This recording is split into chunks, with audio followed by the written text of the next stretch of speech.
"Let me cook for you," she whispered, her hands already moving toward his cold stove. "I owe you that much at least." Calder Boone stared at the large woman standing in the middle of his dead kitchen, a woman he hadn't invited, hadn't expected, and wasn't sure he wanted. He'd pulled her from a flooded ditch 4 days ago and ridden away before she could open her mouth. Now she'd followed his tracks across 40 miles of desert to repay a debt he never asked her to carry. Before we go any further, if this kind of story moves you, please subscribe to the channel and follow along until the very end. And drop a comment telling me what city you're watching from. I want to see just how far this story travels. The kitchen smelled like 3 years of wrong. Grease had hardened into dark rings on the stovetop. The cast iron hung crooked on its hook, and a thin film of flour dust had settled over everything. The shelves, the window, still the old table where Lydia Boone used to sit on Sunday mornings and read her letters from back east. Calder hadn't touched that table since the fever took her. He hadn't touched much of anything. Mabel Wren didn't ask permission before she picked up a rag. She didn't explain herself, didn't smile nervously, didn't look around the kitchen the way visitors did that slow, careful survey people gave a room when they were deciding whether to pity it. She just walked to the stove, looked at what needed doing, and started doing it. Calder stood in the doorway with his hat in his hands and watched her. She was a big woman, broad-shouldered and sturdy, somewhere in her late 20s, with dark hair pinned back severely, and flour already dusting her forearm from a sack she'd hauled off the stage herself. She moved like someone who had cooked in worse places than this: railway camps and mining settlements, and God knew what else, and didn't much care about the state of the room as long as the fire caught. "You didn't have to come back," he said finally. "No," she agreed, not turning around. "I didn't." "Then why did you—" She stopped scrubbing and looked at him over her shoulder. Her eyes were steady and darker than he expected. "Because you left before I could say thank you, and I don't carry debts easy." He almost told her to go. The words were right there, lined up and ready, the same words he'd used on the preacher who came monthly, on his sister-in-law, who sent letters about the ranch going to seed, on the county agricultural agent who'd stopped by in April with pamphlets about drought-resistant crops. Calder Boone was good at sending people away. But Mabel had already turned back to the stove, and something in the set of her shoulders told him she wasn't the kind of woman who startled easy. "The men eat at 6, he said instead. "If they don't finish their plates, you leave before sunup." She didn't answer, but she didn't stop moving either. Calder put his hat back on and walked out. Outside, the hands were already gathering near the bunkhouse, drawn by curiosity, the way ranchmen always were when something out of the ordinary happened before supper. Benji Locke, the youngest of the crew at barely 19, was leaning against the fence post with his thumbs hooked in his belt, watching the kitchen window like it might do something interesting. "Who is she?" he asked when Calder walked past. "A cook. We got a cook. For tonight." Calder didn't slow down. "Tell the others, 6 o'clock, sit at the table." Benji pushed off the fence. "The table? We don't, nobody eats at the table." "Tonight they do." Calder didn't look back to see Benji's expression.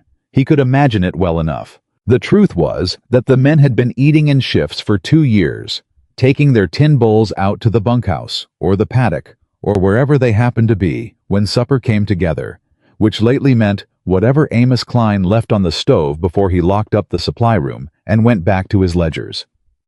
Amos was the purchasing clerk, not a cook, and he'd made clear more than once that cooking wasn't part of his arrangement. The meals had gotten worse over the past 6 months. Watery beans, cornmeal that clumped wrong, beef that smelled off enough to make a man pause before eating, but hungry enough to eat it anyway. 3 hands had quit in the spring. Calder had blamed the drought. Inside the kitchen, Mabel was taking stock. She opened every cabinet, pulled every sack, lifted every lid. She set what she found on the counter in order: dried beans, a half-empty sack of cornmeal onions that were starting to soften, a rope of dried beef that was mostly still good, a crock of lard salt, a tin of baking powder, and pushed to the very back of the highest shelf, a jar of preserved blackberries someone had put up at least 2 summers ago. She stood looking at all of it for a long moment. Then she picked up the jar of blackberries and held it to the light from the window. "Still good," she said quietly to herself. She set it carefully to one side and started building the fire. Tomas Ortega appeared in the kitchen doorway around 4:30, sent by Calder, with a bucket of water and what looked like a reluctant peace offering. Tomas was the trail boss, 40-something, lean and weathered, with a scar along his jaw from a cattle drive argument that he never discussed in detail. He looked at Mabel the way he looked at most things, with patient, unhurried assessment. "Calder says you need help. I need someone who can lift and who won't argue with me." Mabel didn't look up from the pot she was seasoning. "You fit that. Depends on what you're asking. I'm asking you to scrub that Dutch oven until I can see my reflection in it, and then bring me more water from the well." She finally looked at him. "Can you do that without making it a conversation?" Tomas picked up the Dutch oven without a word. Mabel almost smiled. Benji arrived 10 minutes later, apparently unable to help himself, and Mabel put him to work splitting kindling to keep the stove at the right temperature. He talked the entire time about the ranch, about how long things had been like this, about Calder, about the creek that had started running low, about a horse named Pepper who'd thrown a shoe yesterday. Mabel listened to all of it and said very little, but she filed every detail away in the place in her mind where useful information lived. The beef went into the pot, first cut into rough pieces and browned in lard, until the kitchen filled with a smell that had no business being as powerful as it was. Onions followed, then peppers from a braid she'd found hanging behind the door, then dried chilies and enough salt to matter. She added water and moved the whole thing to the back of the stove to go slow. "That's going to take hours," Benji said. "Yes," Mabel agreed. "That's how you do it right." She mixed the cornmeal biscuits while the beef cooked, working the dough with her hands, and started a separate pot of beans, with the last of the salt pork she'd found in a crock that Amos had apparently forgotten to inventory. While those went on, she turned to the blackberry jar. "Can I ask you something?" Benji said. "You've been asking me things for an hour." "Right, but why does it matter the meal, I mean? Most of these men are already thinking about leaving. Even if supper's good, that doesn't fix the spring running low or the bank letter Calder got last month. It doesn't fix any of the real things." Mabel worked the blackberries into a thick syrup on the back of the stove and didn't answer for a while. "When my family lost our home," she said finally. "I was 17. We had a boarding house in Missouri. Good one, too full most nights, clean sheets, my mother's cooking.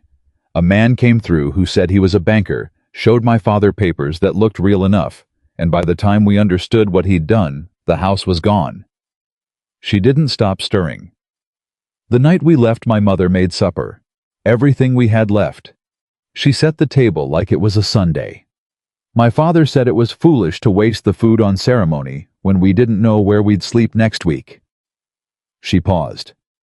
"But I watched what that meal did. People who'd given up remembering why they were fighting, they remembered it at that table." Benji was quiet for a moment. "Did your family ever get it back, the boarding house?" "No."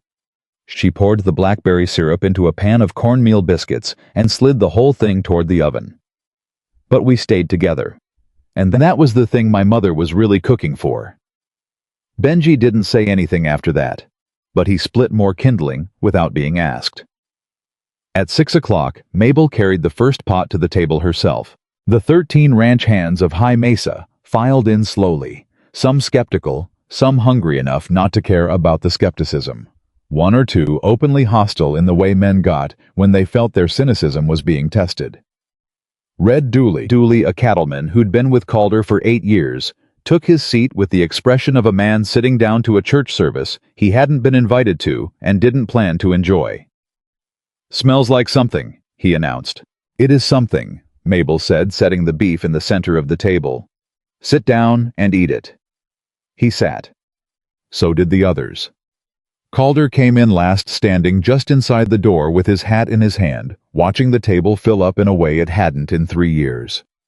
He looked at the 13 men, the hot food, the jar of blackberry pudding steaming at the far end, and something in his face moved. Then he sat down too. The first few minutes were quiet.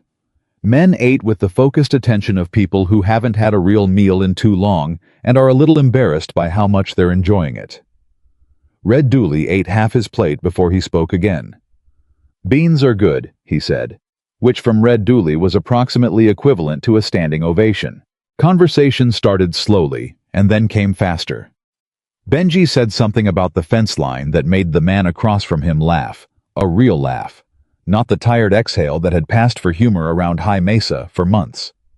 Tomas, who rarely spoke at meals, when there were meals, said something to the man beside him in Spanish, and then translated it when the man looked confused, and that made 3 people laugh. Someone passed the biscuits before being asked.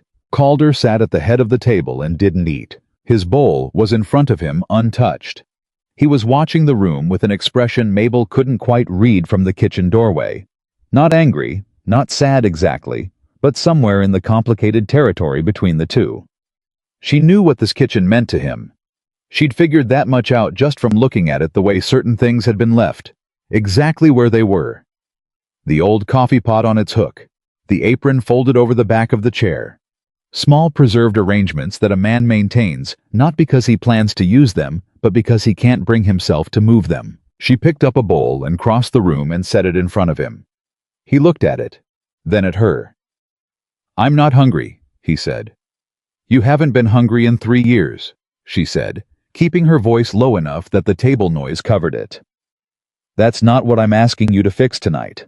I'm just asking you to eat." He looked at the bowl again. "Lydia used to." He stopped.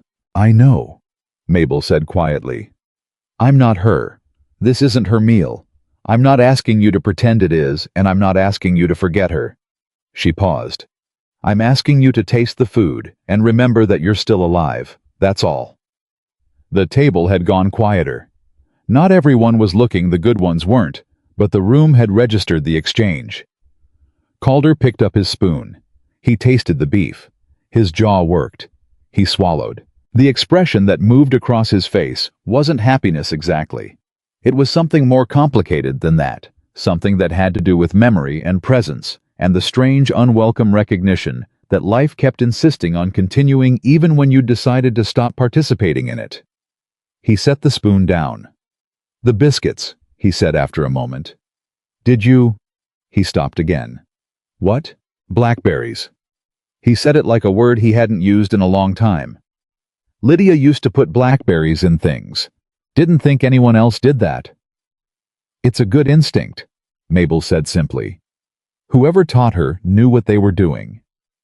She went back to the kitchen before he could answer. Supper lasted longer than ranch suppers had any right to last. Men who'd planned to eat fast and leave stayed at the table talking. Red Dooley had a second helping of beans, which he did not announce, but which everyone noticed. A hand named Clerk, who'd been the quietest of the crew all spring, told a story about a cattle drive he'd done as a young man that had 2 other men leaning forward by the end. High Mesa Ranch, for the first time in 3 years, sounded like a place where people lived. Afterward, when the hands had drifted back toward the bunkhouse and the kitchen was quiet again, Calder found Mabel washing up. "They ate everything," he said. "They were hungry." She didn't turn around. "I didn't mean—" He stopped, started again. "I meant that it was good. The meal was good." "Thank you." He was quiet for a moment, and she could feel him deciding something. She kept washing. Whatever he decided, he needed to arrive at it himself. 2 weeks, he said finally. "I'll pay you fair wages for 2 weeks. After that, we'll see where things stand." She turned around then. "One condition." "What's that?" "I'm your cook and your supply manager, not your charity case. I keep the accounts honest. I run the kitchen the way I see fit. And when I say something's wrong with the numbers, you listen to me before you listen to anyone else." Calder looked at her for a long moment. "That's 3 conditions. It's 1 condition with parts." Something shifted in his expression, not quite a smile, but the ghost of one. "All right," he said. 3 conditions. Done." Mabel turned back to the washing. "Thank you. I'll start the inventory tomorrow at first light." She heard him move toward the door, then stop. "Miss Wren." "Mabel." "Mabel." He said it carefully, like he was testing the weight of it. "The meal was more than good. I wanted to say that plainly." She didn't answer right away. "Get some sleep, Mr. Boone," she said finally. "Tomorrow's going to be a longer day than today." He left. She finished the dishes alone, listening to the sound of the ranch settling into a night that felt for the first time in a long time like something worth settling into. But she kept thinking about the flour sack she'd used for the biscuits. Something about it had bothered her during the cooking, a slightly off color through the upper third of the bag, a faint grayish tinge she'd noticed, and then dismissed because she was busy. She dried her hands. She picked up the lantern and went to the pantry and opened the flour sack and looked at it properly. The gray was still there. Not throughout, just concentrated at the top of the bag, where someone might add something to a supply already sealed. She got a clean tin plate and poured a small amount of flour onto it and spread it thin with her finger. The gray powder wasn't flour at all. Her stomach tightened. She looked at the rest of the sacks, 4 of them all marked with Amos Kline's approval stamp from the supply company in Cimarron. She opened each one in turn. 3 of the 4 had the same gray contamination. She stood in the pantry for a long moment, the lantern throwing long shadows across Amos's neat rows of approved, stamped, and thoroughly wrong supplies. Someone was sending High Mesa spoiled food, and whoever it was had been doing it long enough to stamp the invoices. Mabel set the lamp down carefully. She thought about Calder eating his first real meal in 3 years. She thought about the men at the table, the laughter coming back into their voices, Benji's story about his mother's kitchen, Red Dooley's second helping of beans. She thought about the ranch hand who'd collapsed during supper. He'd been given a bowl of soup she'd made from the 4th flour sack, the one she hadn't checked until now. She picked up the lantern and moved fast. The bunkhouse was still lit, and she found the hand. His name was Willis, a quiet man who kept to himself lying on his bunk, with his face pale, and his hands pressed against his stomach. 2 other men were sitting beside him, uncertain. "How long has he been like this?" Mabel asked. "Started maybe 20 minutes after supper," one of them said. "Is he the only one who ate from the pot on the left side of the stove?" The men looked at each other. "Maybe. I think so." Willis looked up at her. His eyes were glassy but aware. "Am I going to be all right?" "Yes," she said, and meant it. She'd seen food contamination before, and this wasn't the worst kind. "You're going to be sick for a day, and then you're going to be fine. But I need you to tell me if you ate anything else tonight, anything at all." He shook his head. "Just the soup, and some biscuits. The biscuits are safe. The soup had bad flour in it." She looked at the other men.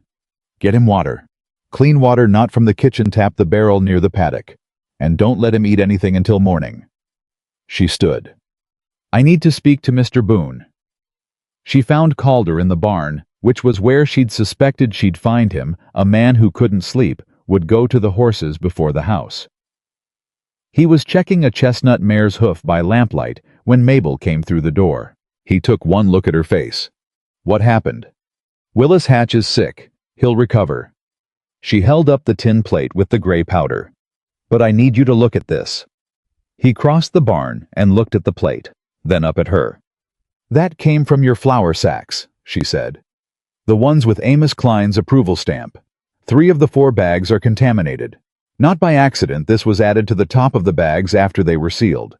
Someone did this deliberately." Calder's expression went through several things, in quick succession.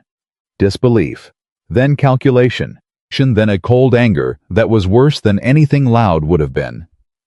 "You're certain?" "I've managed food supplies for railway camps for 6 years. I know what accidental spoilage looks like." She set the plate down on the barrel beside him. "This isn't it." He stared at the gray powder. "How long has this been going on?" "I don't know yet, but I'm going to find out." She paused. "I need access to every supply invoice since January, all of them. Amos keeps the supply records." "I know." She met his eyes steadily. "And I need to look at them without Amos knowing I'm looking." The silence between them stretched for several seconds. Calder looked at the plate. At her. At the plate again. "First thing tomorrow," he said. "I'll get you the invoices." Mabel nodded. She turned to leave, then stopped.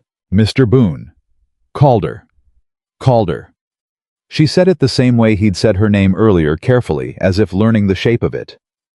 "Someone has been trying to destroy this ranch slowly enough that it would look like bad luck. They've been doing it for months. And tonight, for the first time, this ranch reminded everyone, including you, that it's worth saving. She paused. That's the thing about a good meal. It doesn't just feed people, it wakes them up. She left him standing in the barn, with the lantern and the gray powder, and the slow, hard recognition that what was wrong at High Mesa went much deeper than a dry spring and a bank letter. The mare shifted her weight. Calder set his hand against her neck and stood very still. Outside, the desert night was clear and enormous, and the ranch was quiet, except for the wind moving through the cottonwood trees at the edge of the south pasture trees that Lydia had planted the first spring. They were married because she said a ranch needed something that would outlast the people who built it. Calder had never cut them down. He hadn't been able to figure out why until now. Some things, it turned out, were worth keeping, even when they hurt. Even when you'd spent 3 years telling yourself that hurt was the same as done.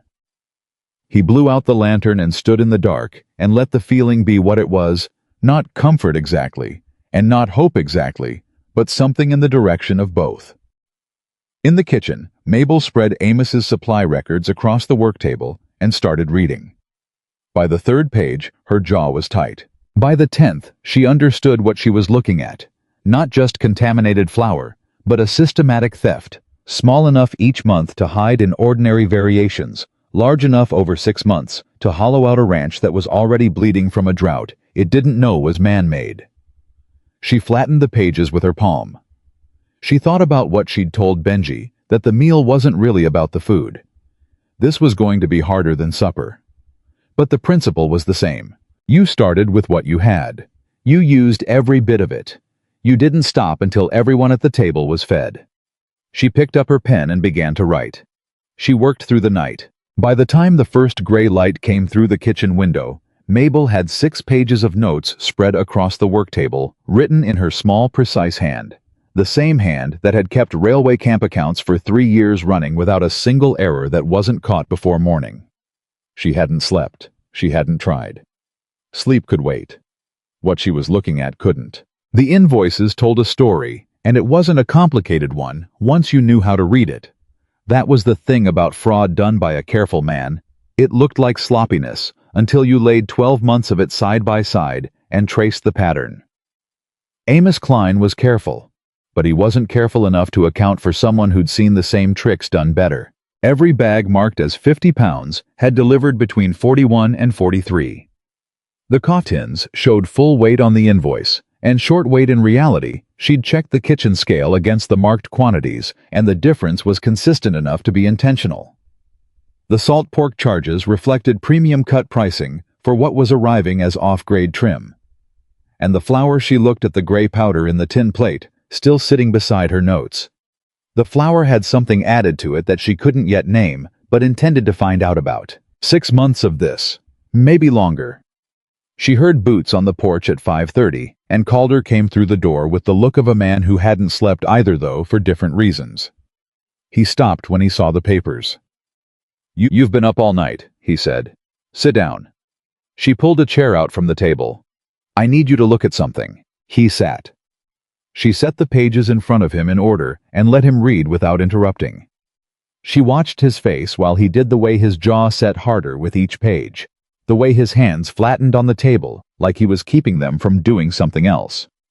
When he finished, he sat back and looked at the ceiling for a long moment. How much? He said. In supplies alone, somewhere between $1,400 and $1,800 over the past 6 months. Possibly more before that. I'd need the earlier invoices to be sure. She paused. That's before we account for the weight losses on cattle that were eating underweight feed. He exhaled slowly.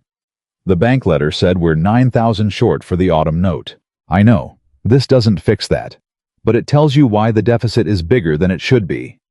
She pulled one specific page to the front. Look at this one. April 30th. Amos approved a delivery of 200 pounds of cornmeal. I found 87 pounds in the storage room. He could say it was used. I counted the meal dates. 13 men, 3 months of rough rations. The math doesn't hold. She tapped the page. And this supplier, the one in Cimarron that all the recent invoices run through, I don't recognize that name. The railway camp I worked outside Rayton used 6 different supply outfits across the whole territory. That name isn't one of them. Calder looked at it. Reddick and Sons Provisioners. She waited. He knew the name. She could see it land in him the way something lands when you've heard it in a different context and suddenly understand what context it actually belonged to. Hollis Reddick, he said. Do you know him? Calder pushed back from the table.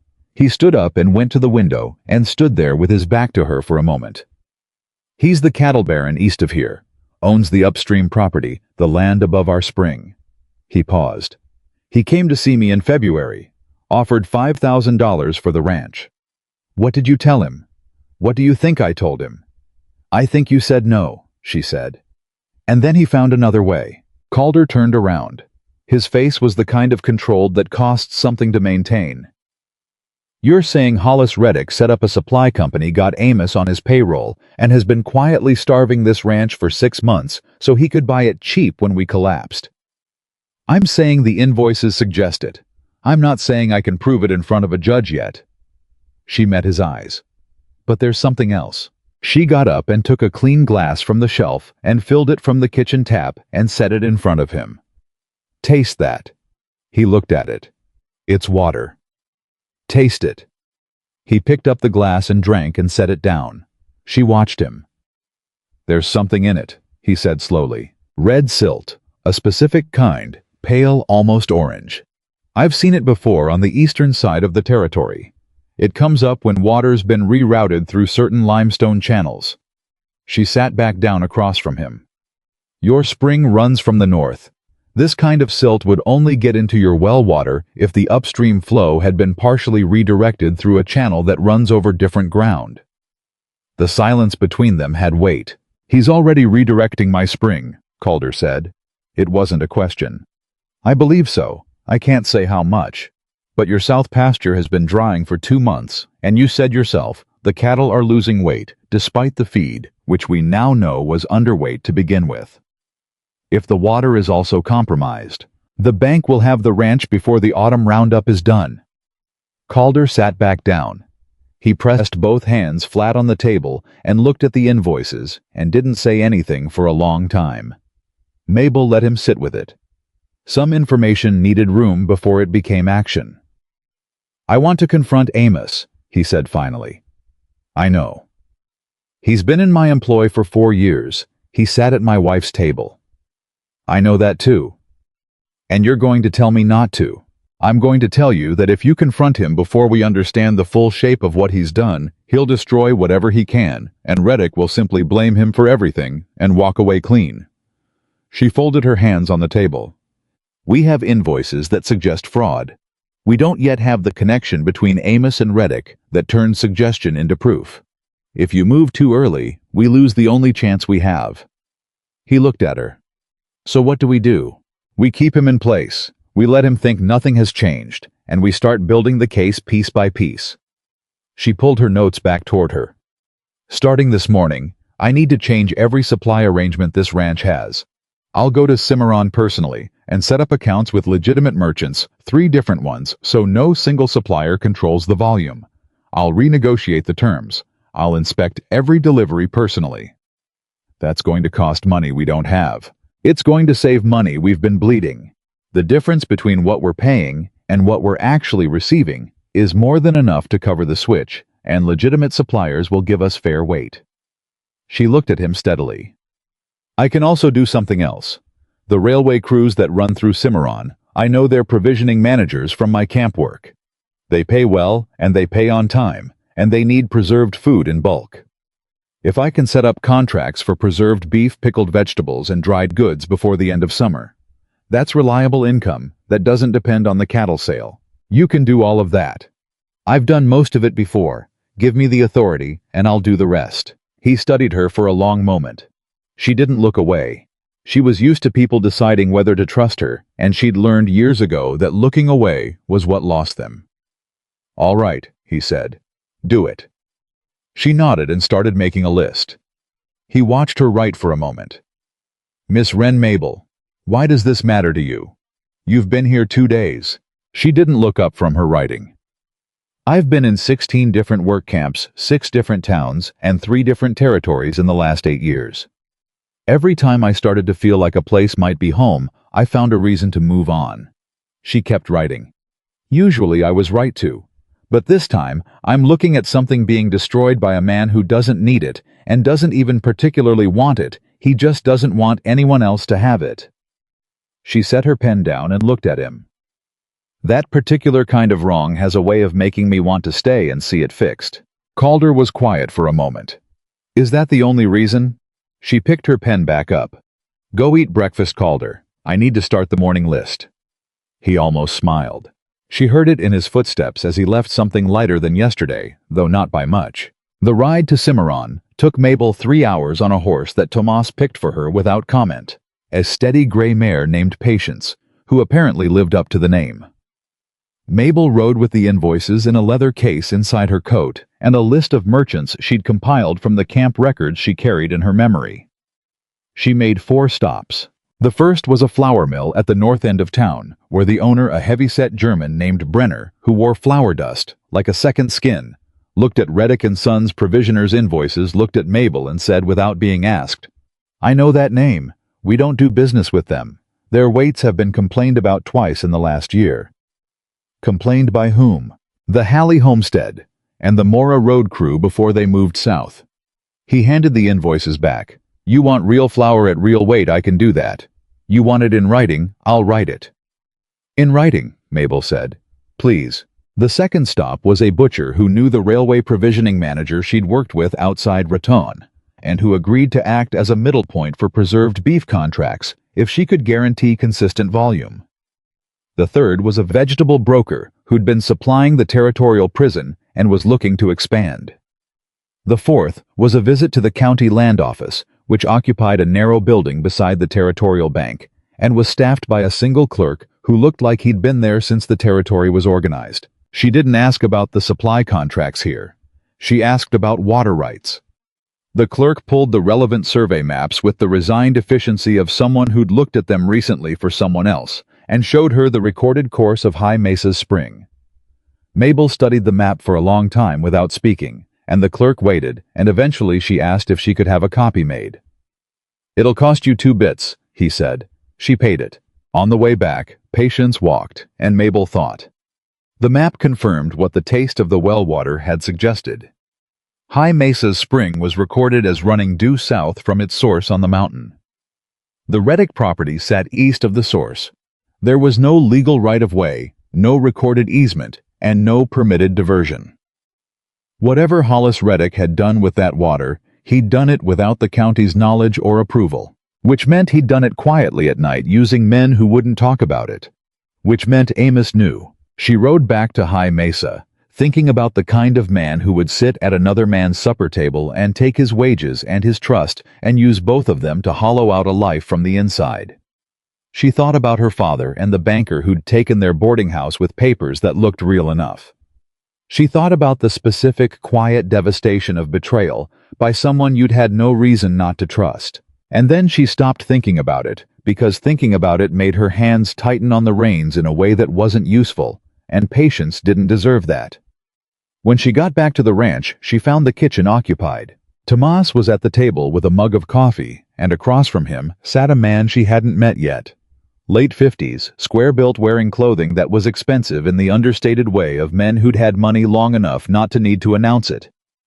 He had the kind of face that seemed pleasant, until you looked at the eyes, which were doing an entirely different kind of work than the rest of him. He stood when she came in. Miss Wren, he said, and his voice was warm and unhurried. I'm Hollis Reddick. I've been hoping to make your acquaintance. Mabel set her leather case on the counter and turned to face him without hurrying. Mr. Reddick. I heard about your supper last night. Remarkable what a good meal can do for morale. He smiled. I came to speak with Calder about the ranch, but I understand he's out with the herd. I thought I'd wait. He'll be back before long. She crossed to the stove and checked the pot she'd left on low before she left. Even-handed, unhurried, giving him nothing to read. Can I offer you more coffee? Thank you, no. He sat back down, easy and comfortable, like a man who considered all furniture his own. I'll come to the point since you're clearly a practical woman. I've made Calder a fair offer for this property. $5,000 enough to settle his debts and start fresh somewhere that isn't fighting him at every turn. That's generous, Mabel said neutrally. I think so. This ranch has had a difficult few years. The spring is unreliable, the cattle are underweight, and the bank well. He spread his hands. I'd hate to see a good man lose everything in a foreclosure. A private sale is much more dignified. She stirred the pot. It is. You seem like someone who understands how these things work. His voice stayed warm, but she heard the instrument underneath it, the careful calibration of a man testing whether she was useful or an obstacle. If you have any influence with Calder, I'd consider it a personal favor if you'd encourage him to think seriously about my offer. Tomas hadn't moved from his seat across the table. He was looking into his coffee cup with the particular stillness of a man who was listening to every word and wanted it known that he was listening. Mabel set down the spoon and turned around. Mr. Reddick, she said, in my experience, when a man describes a property as fighting its owner at every turn, he usually knows something specific about why. She looked at him pleasantly. What makes you so certain this ranch is a losing proposition? Something moved in his eyes, just briefly. A man in my position hears things. I'm sure he does. She smiled. Thank you for stopping by. I'll let Calder know you came. Reddick looked at her for a moment longer than was casual. Then he stood, adjusted his hat, and nodded with the gracious manner of a man accustomed to retreating without appearing to retreat. Good day, Miss Wren. He left. The sound of his horse faded, and Tomas set his coffee cup down. He comes here maybe twice a month, Tomas said. Always when Calder is out. How long? Since January. He looked at her. Calder knows he comes. He just doesn't know how often. Mabel looked at the door for a moment. Then she turned back to the stove. Find out which of the men know about the supply situation. Not from me, from general talk. I want to know how much Amos has been saying around the bunkhouse. Tomas nodded once and left. She worked through the afternoon, setting up the new supply accounts in writing, recording every figure against the old invoices, so the comparison would be clean and clear when the time came to show it to someone official. She reorganized the pantry, labeled every container by weight and date, and started a ledger that was hers alone, locked in the small strongbox she'd carried in her travel bag for 8 years, the one with the key she wore on a cord around her neck. Around 3 o'clock. Benji appeared in the kitchen doorway, and his face was the kind of pale that wasn't heat. Mabel. He stepped inside and pushed the door nearly shut behind him. Something happened. She set down her pen. Tell me. I was fixing the fence on the south side, the stretch near the draw, and I found tracks. A lot of them. Cattle tracks going south. He swallowed. Through a section of fence that somebody cut. Not broke cut. Wires been cut clean. She was already moving past him toward the door. How many head? He followed her. I counted maybe 30, but I didn't track them all the way. The trail goes toward Reddick's south pasture. She stopped walking and turned to face him. Where is Amos right now? Supply room. He's been in there all afternoon. She thought fast. Don't tell Calder until I'm with you. I need to be there when this conversation happens. She put her hand on his arm. Benji, look at me. Don't go back to that fence line alone. Don't confront Amos, and don't say a word about those cattle tracks to anyone except Tomas. Do you understand? He nodded. He was young enough to be frightened and honest enough to show it. Is this what I think it is? Yes, she said simply. Go find Tomas. Tell him what you told me exactly. I'll handle the rest. She went to find Calder. She found him coming in from the north pasture still on horseback, and the expression on his face when she walked out to meet him told her he'd already been thinking hard about something. She waited until he was down from the saddle. 30 head missing, she said. South fence wire cut clean. Trail heading toward Reddick's property. His hand stopped on the saddle horn. Benji found it an hour ago. She kept her voice low. He came to me first. Good boy. Calder's jaw was tight. I'm going over there. You're not. She stepped in front of him, not blocking him. She wasn't fool enough to try to physically stop a man like Calder Boone, but placing herself squarely in his line of sight. Listen to me. If you ride onto Hollis Reddick's property without proof of anything, He will call the sheriff himself and describe you as an unstable, grief-addled rancher making false accusations. He has lawyers. He has money. He has the bank's ear. She held his gaze. You go over there tonight and you hand him everything he needs to take this ranch without a fight. The muscle in his jaw worked. Those are my cattle. I know. And we are going to get them back, and we are going to get Hollis Reddick brought up on charges that stick. But not tonight. She let him see that she meant it. Please. He looked at her for a long moment. The word please, she knew, cost something when you meant it. He heard it. What do we do? He said. Tonight nothing. Tomorrow I start building the timeline that connects the supply fraud, the water diversion, and those cattle in a way that's legible to a county sheriff and a territorial judge. She paused. And Amos. We need to watch Amos. Calder looked toward the supply room. He's been with me 4 years. I know. He came to Lydia's funeral. His voice was flat. He sat in the front row. She didn't answer that. There wasn't anything useful to say about it. Some betrayals didn't get softer with context, they just got clearer. Keep him in place, she said. Behave like nothing's changed. Can you do that? He looked at the supply room door for a long time. Yes, he said, but I want to know everything you find, every piece of it. You will. She paused. Calder. The men need to see you steady tonight. Whatever's happening inside. I know how to look steady. His voice came out harder than she expected, and she saw him register it. He exhaled. Sorry. Don't apologize. Just eat supper with your men tonight, and let them see that you're still here.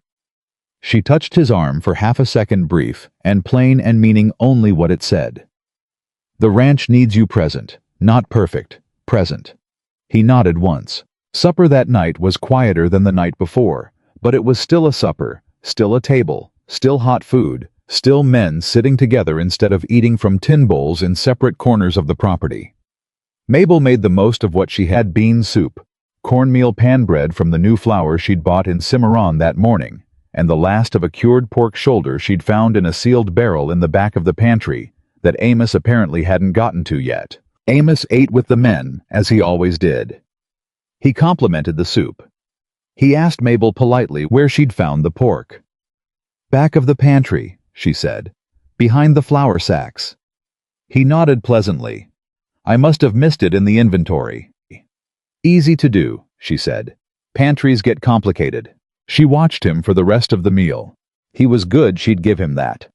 Nothing in his manner showed anything except mild bureaucratic contentment.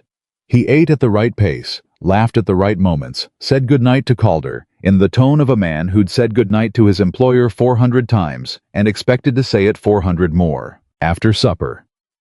When the kitchen was clean and the men were gone, Mabel sat at the work table and wrote out everything she knew in the order she knew it and drew the lines between each piece. The supply fraud, the water diversion, the missing cattle, Amos, Reddick and Sons provisioners, Hollis Reddick's twice-monthly visits, the bank debt that had grown faster than any drought could fully explain, the fence cut clean, not broken. She looked at what she'd written. The shape of it was clear. What she didn't have yet was the document that tied Amos directly to Reddick, not inference, not pattern, but proof. A letter, a payment record, something in Amos's own handwriting that put him in the same arrangement as Hollis Reddick. She knew where to look. The supply room. But Amos locked it every night and kept the key on his person, and walking in without a clear reason would alert him before she was ready. She needed a way in that Amos wouldn't see coming. She sat thinking about it for a long time, and then she got up and went to find Tomas. I was in this paddock checking on the horses before turning in, and he listened without interrupting while she explained what she needed. When she finished, he was quiet for a moment. The spare key, he said. She looked at him. There's a spare key. Lydia Boone had one. She kept it with the household keys. He paused. Calder hasn't cleaned out her desk. It's in the main house in the study. Mabel was very still for a moment. Does Amos know about the spare? She asked. I don't think so. Lydia managed the household herself. Amos only dealt with Calder. She thought about what it would mean to ask Calder to go into that desk, the desk that had been his wife's in the study, that he kept shut for the purpose of proving that the man who'd sat in the front row at her funeral had spent years betraying her husband. She thought about asking someone else to do it, but that wasn't fair either. She went to the house and knocked on the study door, and when Calder opened it and saw her face, he didn't ask what she needed. He just stepped back and let her in. The desk was Lydia's. She could tell immediately, not from anything specific, but from the cumulative weight of care that had gone into choosing each thing in the room. A woman who read widely, who kept organized records, who had particular preferences about where she kept things. The kind of order that outlasts the person who made it because it was made with intention. The key was in the third drawer on a small hook labeled in neat handwriting "Supply Room Spare." Mabel picked it up carefully. She looked at it in her palm for a moment. Then she looked at Calder, who was standing by the window, not looking at the desk. "Thank you," she said quietly. "Find what you need," he said. His voice was even. "And end this." She nodded. She closed her hand around the key. Whatever was in that supply room, she was going to find it. And when she did, Hollis Reddick's carefully constructed demolition of High Mesa Ranch was going to come apart in the same way it had been assembled, piece by piece, document by document, in the unforgiving arithmetic of a woman who had learned too late what falsified figures could cost a family, and had spent 8 years making sure she'd never be too late again. She waited until 2 in the morning. The ranch had its own sound at that hour, the horses shifting in the paddock, the wind working through the cottonwood trees, the particular quiet of 13 men sleeping the hard sleep of people who'd done physical work all day. Mabel had learned to read a place by its nighttime sounds, the same way she read invoices, what was regular, what was missing, what didn't belong. Everything was regular. Amos's lamp had gone out at 10:30, same as every night she'd been here. She unlocked the supply room door with Lydia's key, stepped inside, and pulled the door closed behind her before she lit her lantern low. The room was Amos's domain, in the way that certain spaces become a person's domain. Everything arranged according to a logic that made sense to one mind and no one else's. Shelves of supplies along 3 walls. His desk in the corner, which was more than a clerk's desk. It had 4 drawers, a flat ledger surface, and a lockbox that sat in the lower left drawer. The lockbox was locked, but the lockbox key was taped to the underside of the top right drawer, which was where men who thought themselves clever put things they considered hidden. Mabel found it in under 2 minutes. Inside the box 4 letters, a separate ledger that was thinner and newer than the official one, and a folded paper that turned out to be a hand-drawn map of High Mesa's spring, and the 2 diversion points where the water had been redirected. The map had notations in 2 different handwritings, one she recognized as Amos's from the invoices, and one she didn't. She sat down at his desk and read every letter twice. The first 3 were operational supply weights, cattle counts, timing of deliveries to a holding pen on the far eastern edge of Reddick's property. The 4th was different. It was shorter, and it was not about logistics. It was about a number $8,500 to be transferred to an account in Santa Fe upon completion, meaning upon foreclosure of High Mesa and transfer of the deed to Hollis Reddick. Amos had not been making small gains on the side. He had a price, a final price, and they were 2 months from it. She copied every word of every letter into her own notebook in the careful hand she used for financial records. She copied the ledger entries that matched against the invoices she already had. She sketched the diversion map with measurements noted in Amos's handwriting. Then she put everything back exactly as she'd found it. Relocked the lockbox, replaced the key beneath the drawer, and left the supply room in the same quiet she'd entered it with. She relocked the door. She stood outside in the dark for a moment, with her notebook pressed against her chest. $8,500. For a man who'd sat in the front row of a funeral.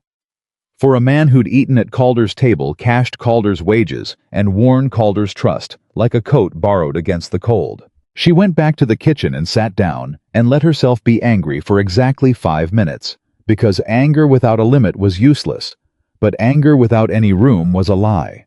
And then she put it away, and started thinking about what came next. Calder needed to see the letters, but not tonight. Tonight she needed to think clearly, and Calder, seeing those letters, would put him in a state where clear thinking was the least likely outcome. She understood that. She didn't blame him for it. But the sequence mattered. She fell asleep at the work table sometime before 4, her head on her folded arms, the notebook locked in her strongbox and the key against her sternum where it always was. Tomas found her there at 5:15 and had the decency not to wake her for another half hour. When she lifted her head, there was coffee already made and a plate of pan bread from last night's supper warming at the edge of the stove. She looked at him. He looked at his coffee. "You found something," he said. "Yes." "Is it bad?" "It confirms everything." She straightened and reached for the coffee. "Where is Calder?" "North fence. He goes out early when he can't sleep." Tomas paused. "He couldn't sleep last night." "I know." She drank the coffee and organized her thoughts. "Tomas, I need to ask you something directly." "Go ahead." "In your judgment, and I'm asking for your actual judgment, not what you think I want to hear. How many of the hands are committed enough to this ranch to stand with Calder if things get difficult? If Reddick pushes harder before we're ready?" Tomas turned his coffee cup slowly on the table. He did this when he was thinking she'd noticed. "Red Dooley. He's been here longer than anyone, and he's not a man who changes sides easily." He considered. "Curtis has a family 2 counties over and needs the steady wage. He'll stay. The younger men, Benji for certain." He paused. "The 3 who might not, Haley Driscoll and that new man Patterson. They haven't been here long enough to feel like it's theirs." "What would change that?" "Knowing the truth." He looked at her. "Men who don't know why they're being asked to stand tend to walk when standing gets hard. Men who know why, different story."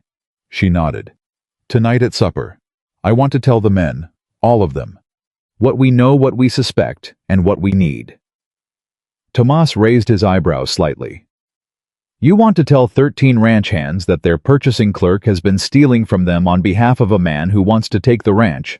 I want to tell them the truth, because they've been eating bad food, drinking compromised water, and watching this ranch bleed for 6 months without understanding why. They deserve to know." She set down her cup. "And because we're going to need every one of them in the next few weeks."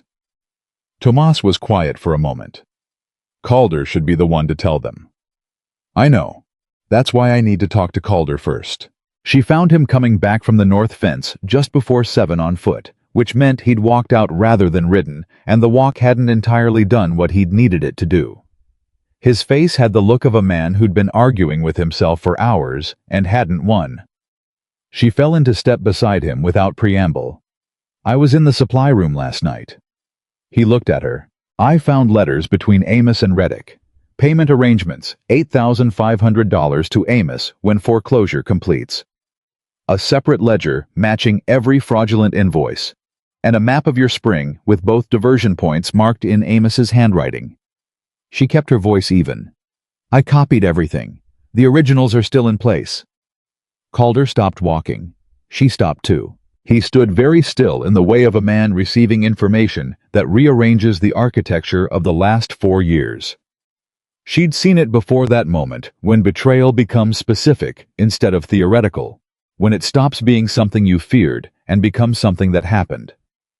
"How long?" he said. His voice was quiet, quieter than angry, which was worse. "Based on the ledger entries, Amos made first contact with Reddick 14 months ago. The active fraud started around 7 months ago." She paused. "The cattle diversion started 3 months ago. He was testing how much he could take before you noticed." The muscle in Calder's jaw worked. "He came to her funeral," he said again. She didn't answer. There wasn't anything that helped with that.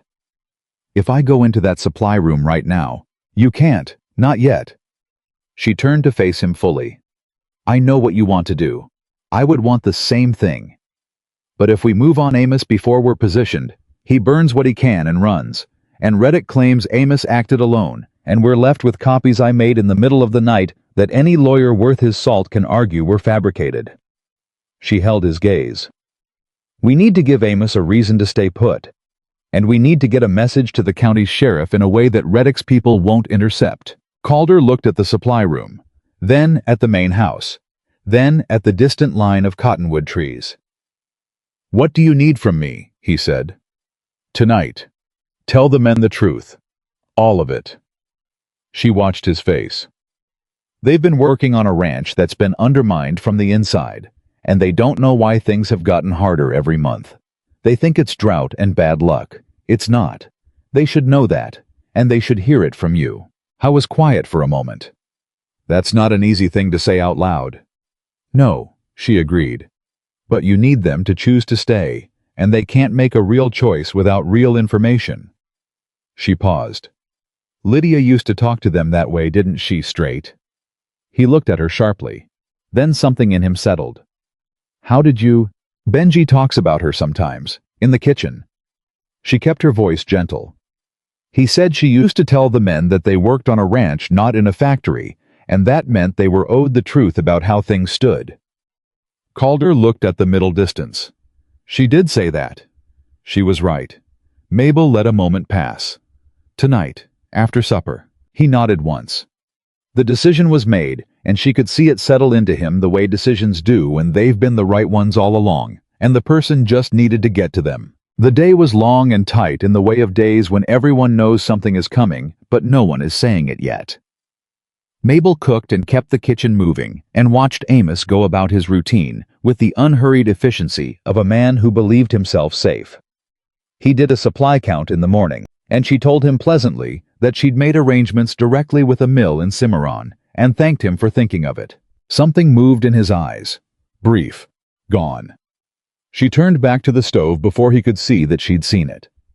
After lunch, she sat with Benji at the kitchen table, under the pretense of planning next week's meals, and talked quietly. Benji was sharp enough to know something was happening, and young enough to wear his anxiety on his face, so she gave him something concrete to do with it. I need you to do something this afternoon, she said. Ride to Cimarron, the long way around the East Ridge. Stop at the postal office and leave a letter there, not to be mailed, just held for collection by a Sheriff Davies. Can you do that without Amos seeing you leave? I can tell him I'm checking the east fence. He doesn't go out that way. Good. She handed him an envelope that she'd written before breakfast. Don't open it, don't talk about it, and be back before supper. Benji tucked the envelope into his shirt. He looked at her with the particular expression of young people who are being trusted with something for the first time and feel the full weight of it. Is this going to work? I don't know yet, she said honestly. But doing nothing definitely won't. He left on the east fence errand, and she went back to the stove, and the afternoon moved with the long, taut patience of a rope being drawn tight. Supper came.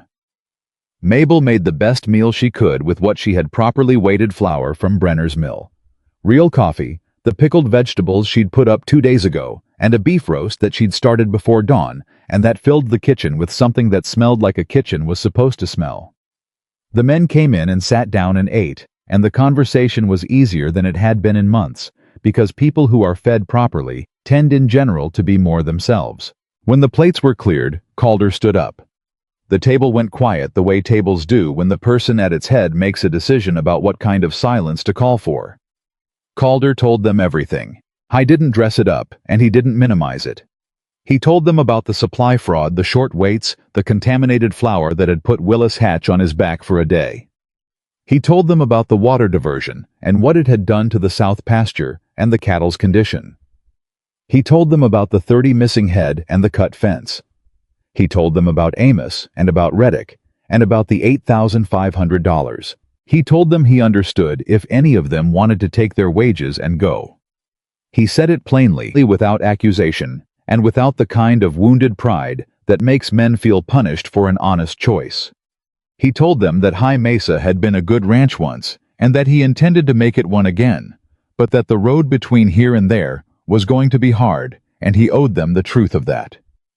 The table was quiet for a long time after he finished. Red Dooley was the first to speak.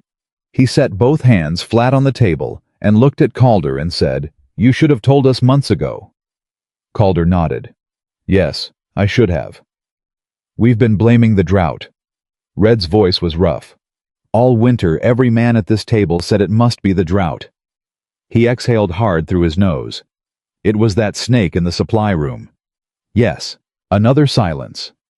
Then Curtis, the quiet man who'd told a story 2 nights ago and made 3 people laugh, said, "What do we do?" That was the question, not "Are you leaving?" What do we do? Mabel looked around the table and saw Haley and Driscoll and Patterson. The 3 Tomas had flagged as uncertain. Haley was watching Calder. Driscoll had his jaw set. Patterson was looking at his hands. Calder looked at Mabel. She hadn't expected that. But she should have. She stood up. "Here's what we need. We need to hold the ranch in place for at minimum 2 more weeks normal routine. Nothing that signals to Amos or Reddick that we know what we know. We need the evidence in that supply room to stay intact until the sheriff can retrieve it legally. And we need to be ready to move fast if something changes before then." She paused. "I've already set up new supply accounts. I've already got letters to 2 railway companies about preserved food contracts, and I've sent word to Sheriff Davies in Cimarron." She looked around the table. "But I need every man at this ranch to act like everything is ordinary. That is harder than it sounds. Can you do that?" Driscoll looked up. "What if Amos figures out we know? Then we deal with it when it happens." She didn't soften it. "But the more normal you act, the less likely that becomes." Patterson, the uncertain one, cleared his throat. "What about the cattle, the 30 head? They're on Reddick's land and we're not going over there yet. When we do, we'll go with the sheriff and a surveyor and legal documentation, and we'll take back every animal." She looked at him steadily. "If we go over the fence without that, we look like the criminals." Patterson sat back. He exchanged a look with Haley. Then Haley said, "I'm staying." Driscoll said, "Me too." Patterson took a breath, nodded. Mabel sat back down. Calder looked at the table full of men who had just made a decision, and something moved in his face that wasn't anything she had a name for, something old and private and briefly, quietly grateful. "All right," he said. "Let's get to work." 3 days passed. Normal days, or days that wore normal on their surface like a coat over something harder. Mabel cooked and managed the accounts and quietly documented everything she could. Amos kept his routine. Calder kept his.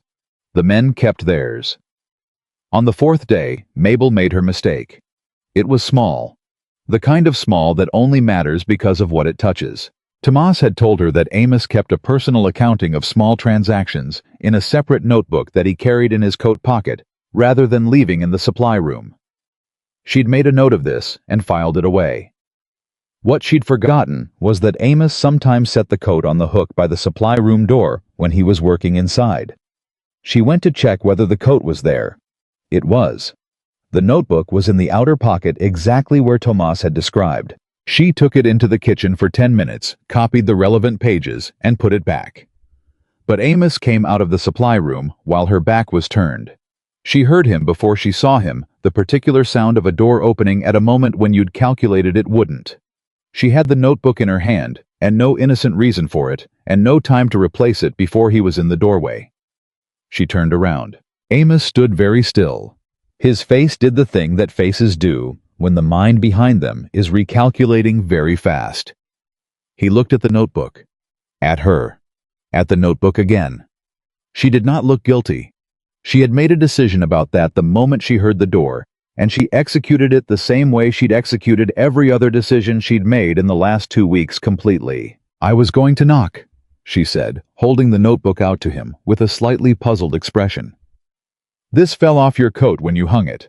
I was going to bring it in." He looked at her. She waited. "It must have slipped out of the pocket," he said finally. His voice was even. His face was even. "I was good." "That happens with notebooks," she said pleasantly.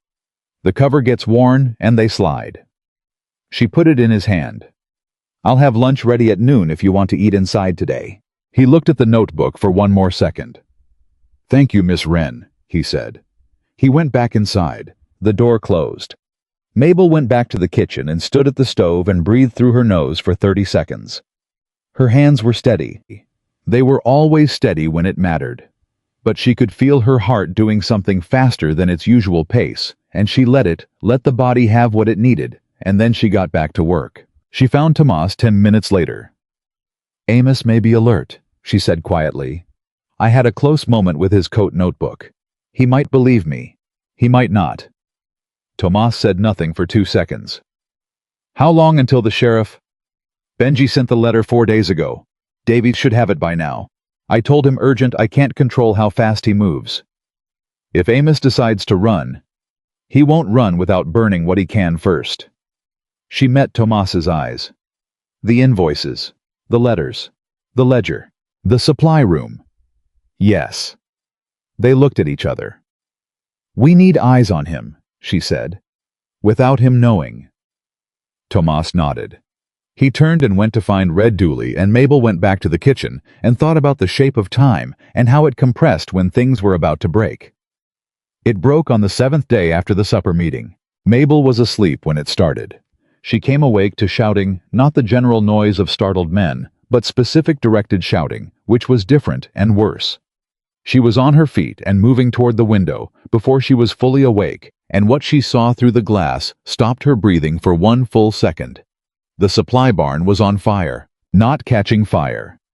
Already burning orange and fast, and with the particular ferocity of a fire started in a room full of dry goods by someone who knew what they were doing.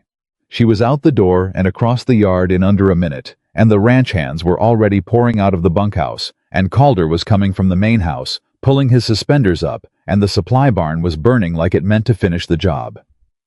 Amos! Somebody shouted. He wasn't in the yard. His bunk was empty. His coat and boots were gone. He'd run. And he'd burned what he could on the way out. Mabel didn't hesitate. She turned to the men already gathering and started organizing them in the same voice she used to run a kitchen. Clear fast, no room for question. Bucket line from the north. Well, Benji Curtis, take the left side. Red, you take the right. Tomas, the horses first, get them clear of the paddock. She turned to 3 men standing uncertain. Haley Driscoll Patterson, the hay shed is 20 feet from the south wall. We cannot let it catch.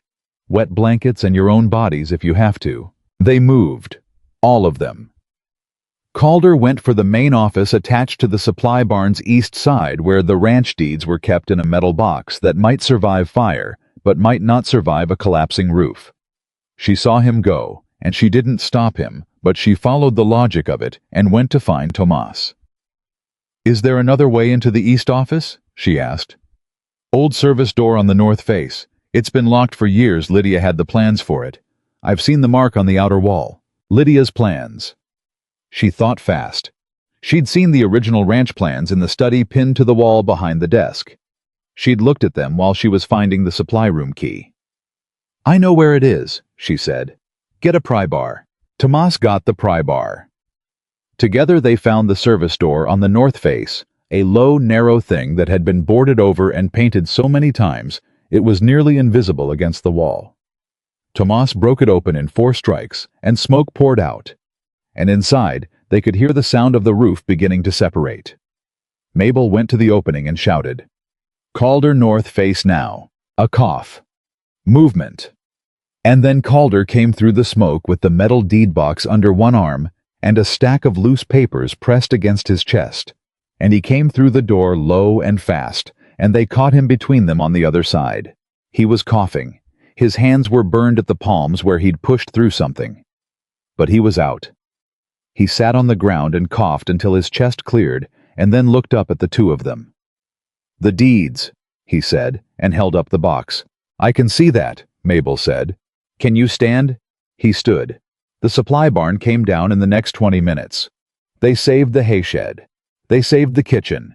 They saved the bunkhouse, the paddock, and everything in them. The supply barn was gone. When the fire was finally out, and the men stood in the gray dawn light, looking at what was left. Mabel walked through the group and put her hand on the shoulders of the men who'd worked hardest and said their names and thanked them specifically, not generally, not as a group, but each one by name for what they'd done.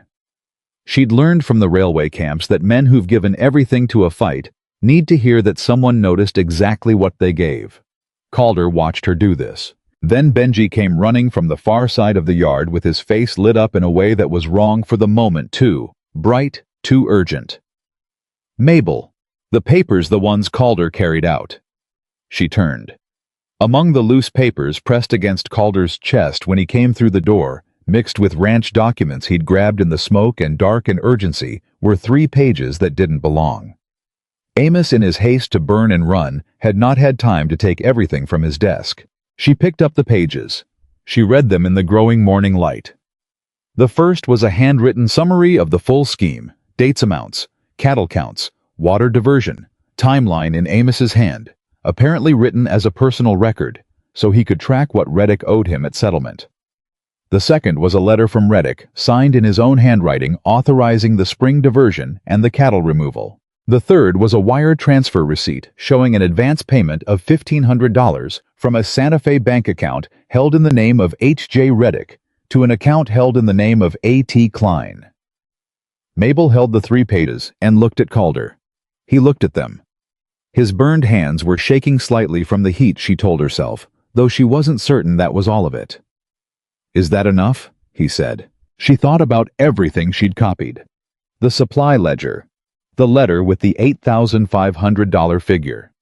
The diversion map. And now this Reddick's own signature on an authorization document, his own name on a wire transfer receipt. "Yes," she said. "This is enough." She looked toward the road to Cimarron, and at the far edge of the property where the road curved around the eastern ridge, she saw the dust of approaching horses. Not one horse. Several. She squinted. One of the riders wore a badge that caught the early light. Sheriff Davies had gotten the letter. He had not apparently wasted time. She closed her hand around the 3 pages and around the 8 years of hard-won precision that had led her to this exact moment, and she waited for the horses to arrive. Sheriff Davies rode in with 4 deputies and a land surveyor named Aldrich, who wore spectacles and carried a canvas roll of territorial maps under his arm, like it was the most natural thing in the world to arrive at a burned ranch before breakfast. Davies was a compact man, mid-50s with a gray mustache and the particular economy of movement that belonged to people who'd spent decades doing difficult things in difficult conditions and had stopped wasting energy on anything that didn't matter. He looked at the burned supply barn. He looked at the men standing in the yard. He looked at Mabel. "You're the one who sent the letter," he said. "I am." She held out the 3 pages she'd pulled from the papers Calder had carried through the fire. "These came out of the supply room before it burned. I also have copies of additional documents, a separate ledger correspondence between Amos Kline and Hollis Reddick, and a diversion map of High Mesa's spring in Kline's own handwriting." Davies took the pages. He read them with the same expression he probably used for everything, careful, unhurried, showing nothing. When he finished, he looked at Aldrich. "You're going to want to see that map," he said. Aldrich was already unrolling his territorial survey. Calder stepped forward. His hands were wrapped now in strips of clean cloth that Mabel had tied off while the deputies were still dismounting. She'd done it quickly and without ceremony, the way she did most things, and he hadn't said anything during the process, just watched her hands work with an expression she hadn't let herself look at too closely. "Sheriff, Hollis Reddick has approximately 30 head of my cattle on his south pasture. He has an illegal diversion channel redirecting my spring, and he has a man, Amos Kline, who ran from this property last night after setting this fire. Where do you want to start?" Davies looked at him for a moment. "Where's Kline now?" "I don't know. He left on foot or by horse. We don't have a count yet on what's missing from the paddock." "My men will track him." Davies turned to 2 of his deputies and spoke quietly, and they mounted and rode out without being asked twice. He turned back to Calder. "Reddick, is he on his property this morning?" "I have no way to know that." "I do." Davies pulled the folded paper from his coat, a document with a seal on it that Mabel recognized as a territorial court order. "I stopped at the circuit judge's office in Cimarron day before yesterday. Your letter described enough for a preliminary order. Reddick's property can be examined for diverted water infrastructure and impounded livestock." He looked at Mabel. "You write a clear letter, Miss Wren." "I've had practice," she said. Aldrich finished comparing the diversion map Mabel had copied against his survey and said without looking up, "The channel described here isn't on any recorded plan. If it exists, it's unauthorized, which means it's illegal." "It exists," Tomas said. He'd been standing back quiet, but he said it with the flat certainty of a man who'd seen it. "I've seen the intake point, east side of the North Ridge, about 2 miles up from the main well." Aldrich looked at Davies. "I'll need to verify it on site." "Then let's go verify it." Davies turned back to Calder. "I'll need you and 2 of your men to ride with us. The rest stay here." He glanced at Mabel. "And I'd like you to bring your documentation, all of it." She had it ready in 10 minutes. The full set, her original copies of Amos's ledger, the correspondence, the supply invoice, comparisons, the weight discrepancies laid out in the precise columnar format she'd learned from the railway camp accountant, who'd first taught her that the truth presented clearly enough was its own argument. She brought it in a leather case that she handed to Davies before they rode out. He looked at the case. "This is thorough." "It needs to be," she said simply. They rode to Reddick's property, with the court order, the surveyor, the sheriff, and everything. Mabel had spent 2 weeks building. Calder rode beside her and didn't speak much, which was not the same as having nothing to say. She could feel him thinking the particular charged quality of a man's silence when he is holding himself to a decision he's made about how to behave and is not finding it easy. She rode on his left side. She didn't try to say anything useful, because there wasn't anything useful to say. But she was there, and she thought he knew it. Hollis Reddick came out to his front yard when he heard the horses, and he did a good job of looking surprised, which told her he'd been expecting something and had prepared for it. He had 2 men behind him, not hands, not workers, but men with the specific professional posture of hired legal counsel. He'd called for lawyers, last night or earlier this morning, which meant he'd known Amos was running, which meant Amos had contacted him. She filed that and stayed behind the sheriff's left shoulder and kept her face neutral. "Sheriff Davies." Reddick's voice was warm and unhurried. "What brings you out this way?" Davies handed him the court order without preamble. "Territorial court order permitting examination of your south pasture for impounded livestock and inspection of your North Ridge water infrastructure for unauthorized diversion. You can read the specifics yourself." Reddick read it. His lawyers read it over his shoulder. The warmer version of his face stayed in place, but something shifted underneath it. The way ice shifts on a river when the temperature changes, and it's not visible on the surface, but you can hear it if you're listening. "This is based on the claims of a transient cook," he said pleasantly. "Hardly. It's based on signed documentation in Amos Kline's hand, corroborated by a wire transfer receipt bearing your name and a letter of authorization with your signature." Davies's voice was even. "Mr. Kline has also been detained this morning, approximately 6 miles east of High Mesa, attempting to reach the Tucumcari Road." He paused. "He's been cooperative." The pleasant expression didn't disappear, but it changed quality entirely. It became the kind of pleasantness that is maintained through will, rather than feeling the kind that has a cost. Amos had been caught. And if Davies was saying he'd been cooperative, Amos was trading what he knew for whatever he hoped it would get him.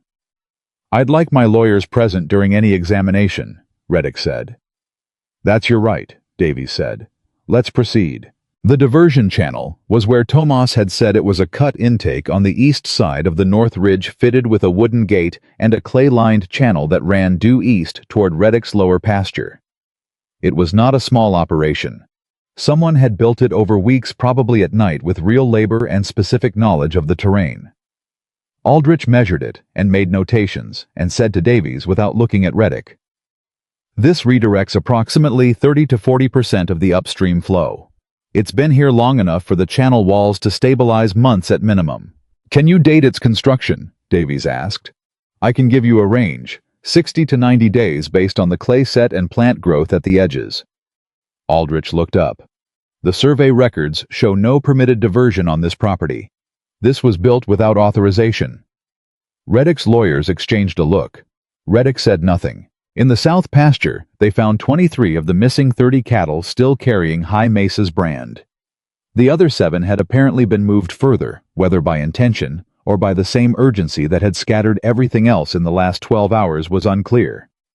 Davies documented the brand, had his deputy photograph the pasture with the camera he'd apparently thought to bring, and formally recorded the cattle as impounded pending investigation. Reddick watched all of this with the expression of a man whose plan has not failed completely, but whose certainty that it won't has.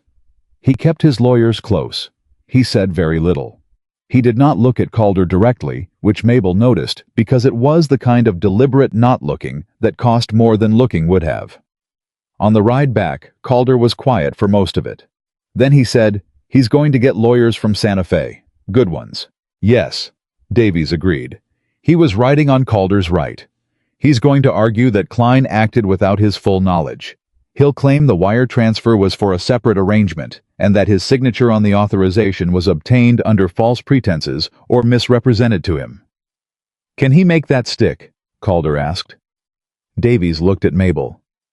"Miss Wren." She'd been thinking about it since they left the ridge.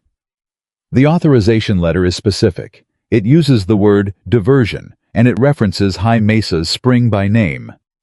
If Reddick claims he didn't understand what he was signing, he's arguing that he's either illiterate or incompetent, and either argument damages him more than the alternative." She paused.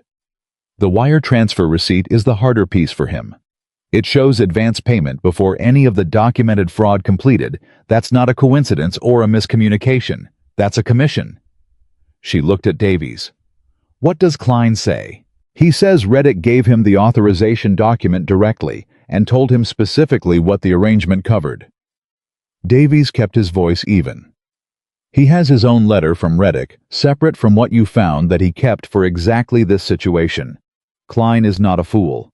He insured himself." Calder exhaled slowly. "He still burned my barn." "Yes, and he'll answer for that separately." Davies looked at him. "Mr. Boone, I want to be clear with you about the timeline. The territorial court moves at its own pace. Reddick will post bond. He will not be in a cell while this works through the system. It may take months." "I know how courts work," Calder said. "Then you know the best thing you can do for your case is to keep this ranch operational and solvent until the hearing. Every month, High Mesa runs clean. It undermines Reddick's argument that he was simply offering to rescue a failing property." Mabel looked at Calder. "I was looking at the road ahead." "The ranch will be operational," Calder said. Davies nodded. He peeled off toward Cimarron with his remaining deputies and the surveyor and the full weight of the documentation Mabel had spent 2 weeks assembling. She watched them go. Then she turned the gray mare back toward High Mesa, and Calder rode beside her and Tomas behind them. And the morning was already getting warm with the particular dry heat of a New Mexico summer that didn't apologize for anything. Back at the ranch, the men had not been idle. While Calder and Mabel were at Reddick's property, Red Dooley had organized a working party that had already begun clearing the burned supply barn's debris, salvaged what could be salvaged, and stacked the usable timber against the fence line. When Calder rode in and saw it, he stopped his horse and sat looking at the organized work for a moment. Red walked over. "Figure we need to know what we've got before we can plan what to build," he said. "Seemed like a good morning for it." Calder looked at the older man. "Thank you, Red." "Don't thank me. Thank the woman who told us the truth last week." Red said it without self-consciousness, the way plain-spoken people say things that are simply accurate. "We've been fighting blind for 6 months. Hard to fight right when you can't see what you're fighting." Calder dismounted. He stood in the yard and looked at his ranch, the burned barn, the salvaged timber, the kitchen garden. Mabel had started at the south end of the house, the cottonwood trees. Lydia had planted the reservoir that now held real water again, since the diversion gate had been sealed that morning by Aldrich's assistant. He looked at all of it for a long time. Then he said, "Let's get to work." The weeks that followed were the hardest kind of hard. Not the crisis kind, which had its own terrible momentum, but the sustained kind, which required showing up every day and making decisions that were right rather than easy, and doing it again the next day, without the adrenaline of emergency to carry you. Mabel had lived that kind of hard before in different places, and she'd always found her way through it by keeping the work close and the feelings at a functional distance. High Mesa was making that second part increasingly difficult. She set up the railway food contracts during the first week after the fire. The provisioning manager she'd known outside Raton sent his agreement in writing preserved beef, pickled vegetables, dried fruit, and cornmeal provisions delivered to the Cimarron station twice monthly through the autumn. The payment terms were better than she'd negotiated in her railway camp years, because she was negotiating from a position of known quality rather than speculation, and because she drove a fair but firm line on price that the manager respected. The second railway contact came through the vegetable broker in town, and that contract went to the kitchen cooperative. She was building the 3 women from neighboring homesteads, who'd started coming in twice a week to help with the preservation work in exchange for a share of the contract income that Mabel wrote into a formal agreement and had witnessed by the same Cimarron clerk who'd handled the water rights copy. Calder watched the cooperative take shape with something between wonder and the particular kind of discomfort men feel when a thing they haven't thought of turns out to be obvious. "You're building a business inside the ranch," he said one evening. "I'm building a business for the ranch," she corrected. She was sorting dried vegetables at the kitchen table, moving fast the way she moved when she had more to do than daylight for it. "The cattle are your primary income. The preserved food contracts are a cushion. If the autumn sale goes well, you make the banknote. If it goes less well than expected, the contracts cover the gap." She looked at him. 1 income source is a vulnerability. 2 is a plan. He sat down across from her. "Where did you learn to think that way?" "From watching my family lose everything to a man who understood their 1 income source better than they did." She kept sorting. "When you have one thing, and someone knows exactly how to take it, they can take it. When you have several things, the math gets harder for them." He watched her hands for a moment. "What was it like after you lost the boarding house?" She slowed slightly. Not many people asked about the after rather than the event itself. "We went to my uncle's farm in Kansas. My father tried to work the land, but he wasn't built for it. He was built for people, for conversation, for the kind of work that happens over a table. He got smaller, year by year. My mother kept the house and didn't complain, which was its own kind of grief." She paused. "I left when I was 21. Told them I was going to find work that paid well and send money back, which I did. But the real reason I left was that I couldn't watch my father shrink anymore." "Do you still send money back?" "My mother passed 4 years ago. My father's at my uncle's still." She looked up briefly. "I send what I can." He was quiet for a moment. "I'm sorry about your mother." "Thank you." She went back to sorting. "I'm sorry about Lydia." He didn't answer right away. When he did, his voice was different, less guarded than it usually was at this hour, when he was tired enough that maintaining the careful distance cost more than he had. "I used to think that grief was the right thing. That if I kept feeling it, I was, I don't know, honoring her. Like stopping would be a kind of betrayal." She kept her hands moving and didn't look up, giving him room to say the rest. "I understand now that I was just afraid," he said. "Grief is familiar. Whatever comes after it, that's the part I didn't know how to do." She looked up then. He was looking at the table rather than at her, which meant he was being honest rather than performative, and that was the kind of moment she'd learned to be careful with. "For what it's worth," she said, "you're doing it." He looked at her. "Whatever comes after grief," she said. "You're doing it. Badly sometimes, but doing it." He almost laughed. It was close enough to a laugh that the kitchen felt different for a moment, lighter, like a window had been opened. "That's the most qualified encouragement I've ever received," he said. "I don't do unqualified," she said. "It's not honest." He looked at her for a long moment. She let him look because there was nothing in her expression that she needed to hide, and she was done hiding the things that didn't need hiding. Then Benji knocked on the kitchen door frame and said, with the timing of young people who have no idea what they're interrupting, "Calder Red needs you at the north fence, something with the post alignment." Calder stood. He picked up his hat. He paused at the door. "Mabel." "The supper you made tonight, the bean and beef one." "What about it?" "That's the 3rd time you've made it. I keep thinking it's going to get ordinary." He paused. "It doesn't." He left. She stared at the dried vegetables for a moment without sorting them. Then she shook her head at herself and got back to work. 2 weeks after the fire, a letter arrived from the territorial court. The hearing date had been set for the 2nd week of October, 8 weeks away.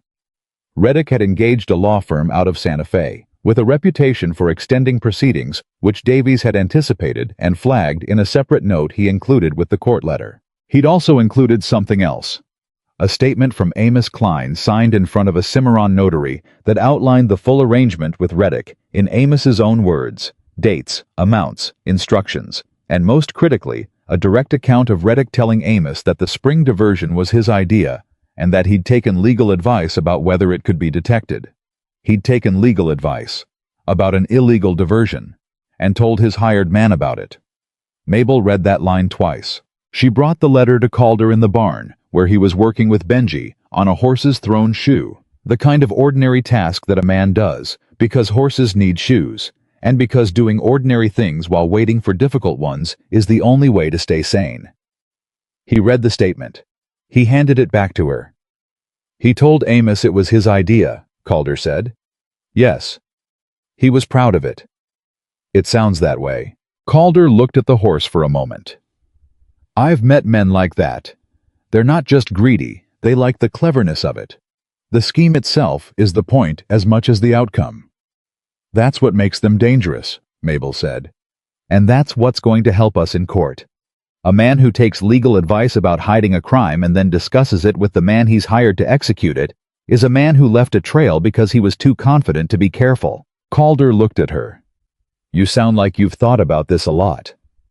Since the night I found the invoices. She folded the letter back into its envelope. I want to talk to you about the ranch ledger, the full one. He said to Benji, finish the shoe, and followed her to the kitchen. The ledger picture was complicated, but not impossible. The autumn cattle sale projected from the current weight recovery of the herd would bring in somewhere between $7,000 and $8,000. The banknote required $9,000. The gap was between $1,000 and $2,000, depending on how the sale went. The railway contract's 2 months of preserved food deliveries before the October sale would bring in approximately $1,200. That closes the gap, Calder said. He was leaning over the ledger with his elbows on the table reading the columns she'd laid out. If the sale goes to the lower estimate and the contracts pay on time. The contracts will pay on time. I wrote in penalty clauses. She put her finger on the relevant line. The sale price is the variable. Tomas believes the herd will recover another 5 to 8 pounds per head before October if the water and feed stay consistent. The water's consistent now. The spring is running clean since they sealed the diversion. Then the feed is the lever. She turned a page.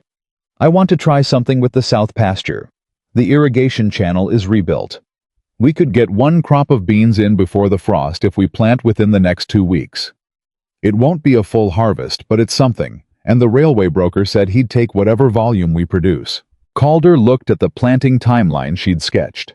He was quiet for a moment, working through it. The men would need to split their time, he said. Cattle work and field work together. I know. I've already talked to Tomas. He says it's workable if we prioritize mornings for the field and afternoons with the herd. You talked to Tomas before me. She looked at him directly. I needed to know if it was operationally feasible before I brought it to you. Bringing you a plan that couldn't work would waste your time. He looked at her.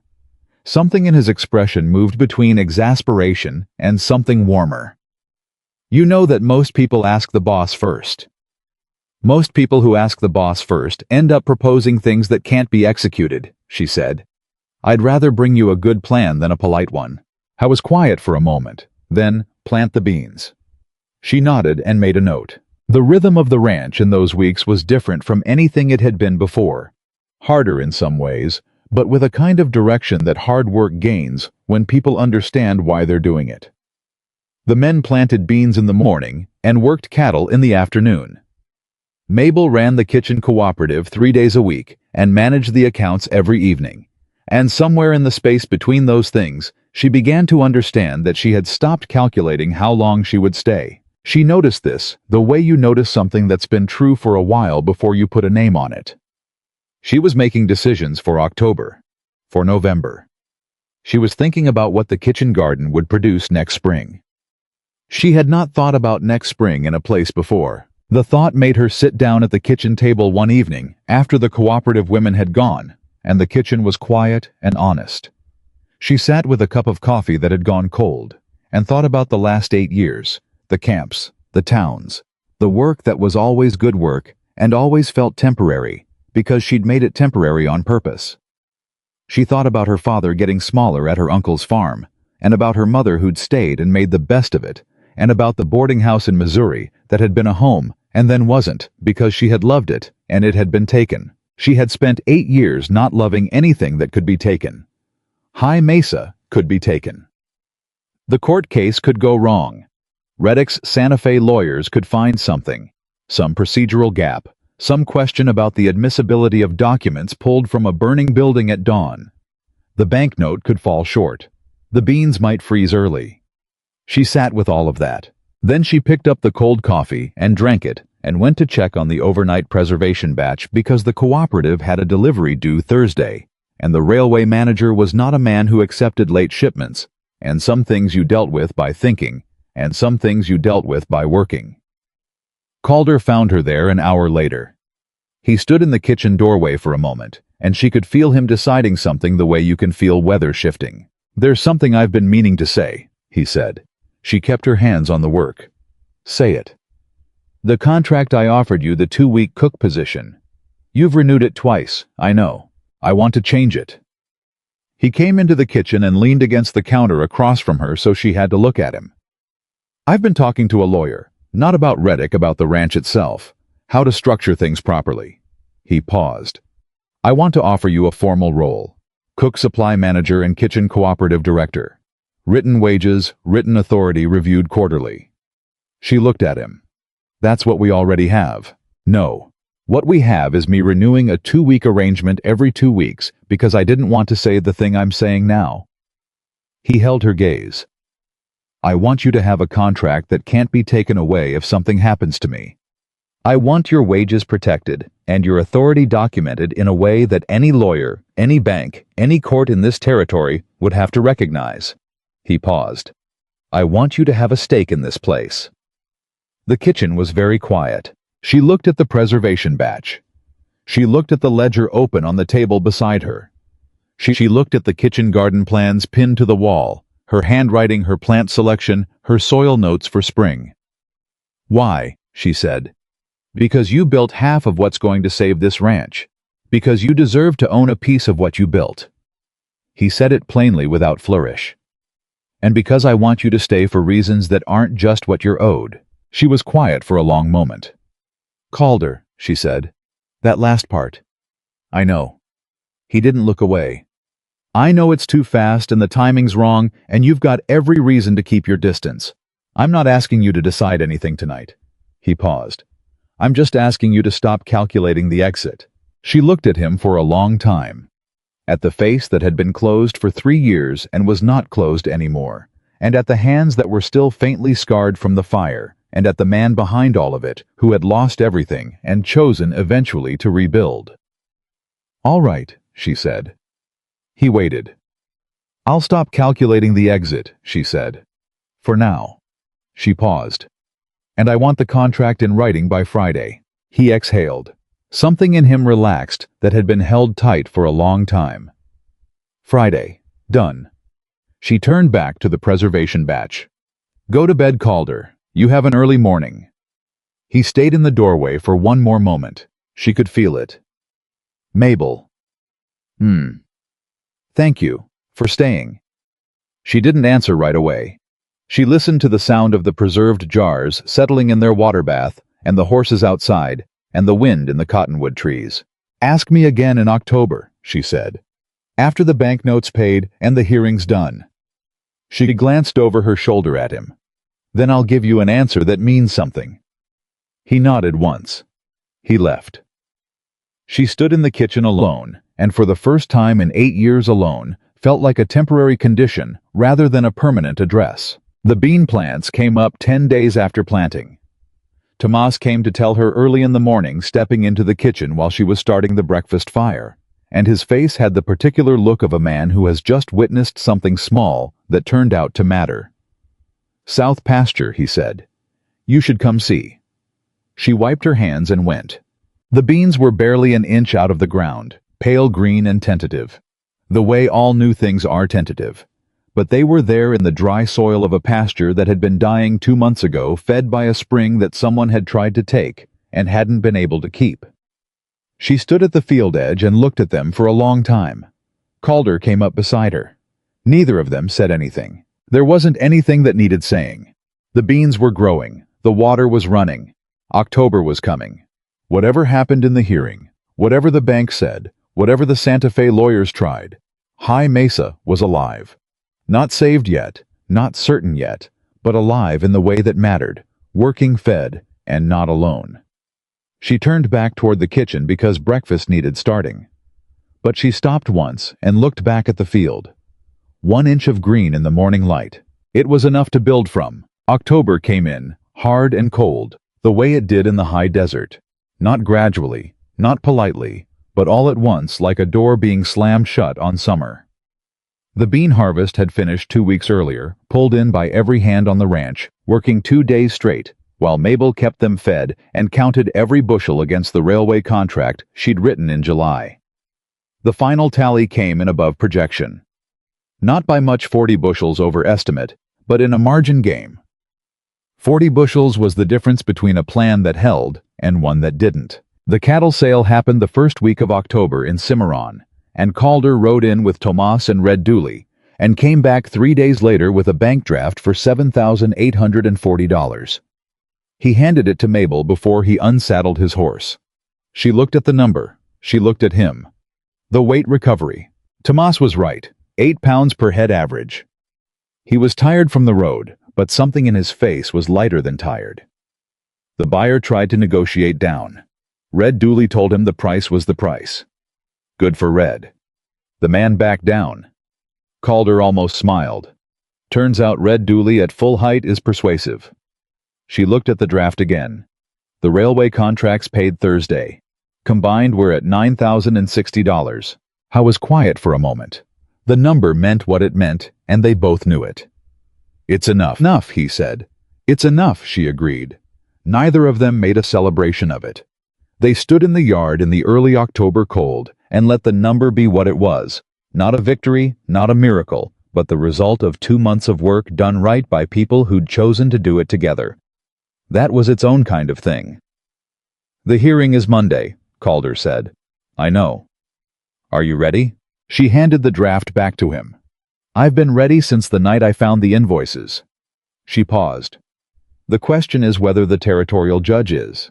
She'd spent the previous week reviewing everything with the county attorney. Davies had connected her to a sharp-eyed man named Farwell, who practiced out of a narrow office in Cimarron, and who had gone through her documentation with the focused appreciation of someone who rarely received evidence this organized.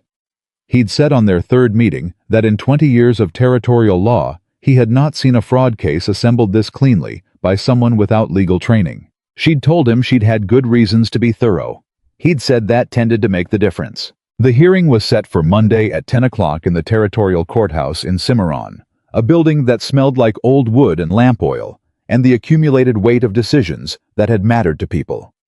Mabel had been inside it once before, when she'd gone to the land office, and she'd noted then the way the building held sound, the way voices carried further than you expected and came back changed. She was thinking about that on Sunday evening when Calder found her in the kitchen, where she'd been sitting with the documentation case open and her notes spread across the work table for the 4th time that day. You've read all of it already, he said, standing in the doorway. I'm reading it again. Mabel. He came in and sat across from her.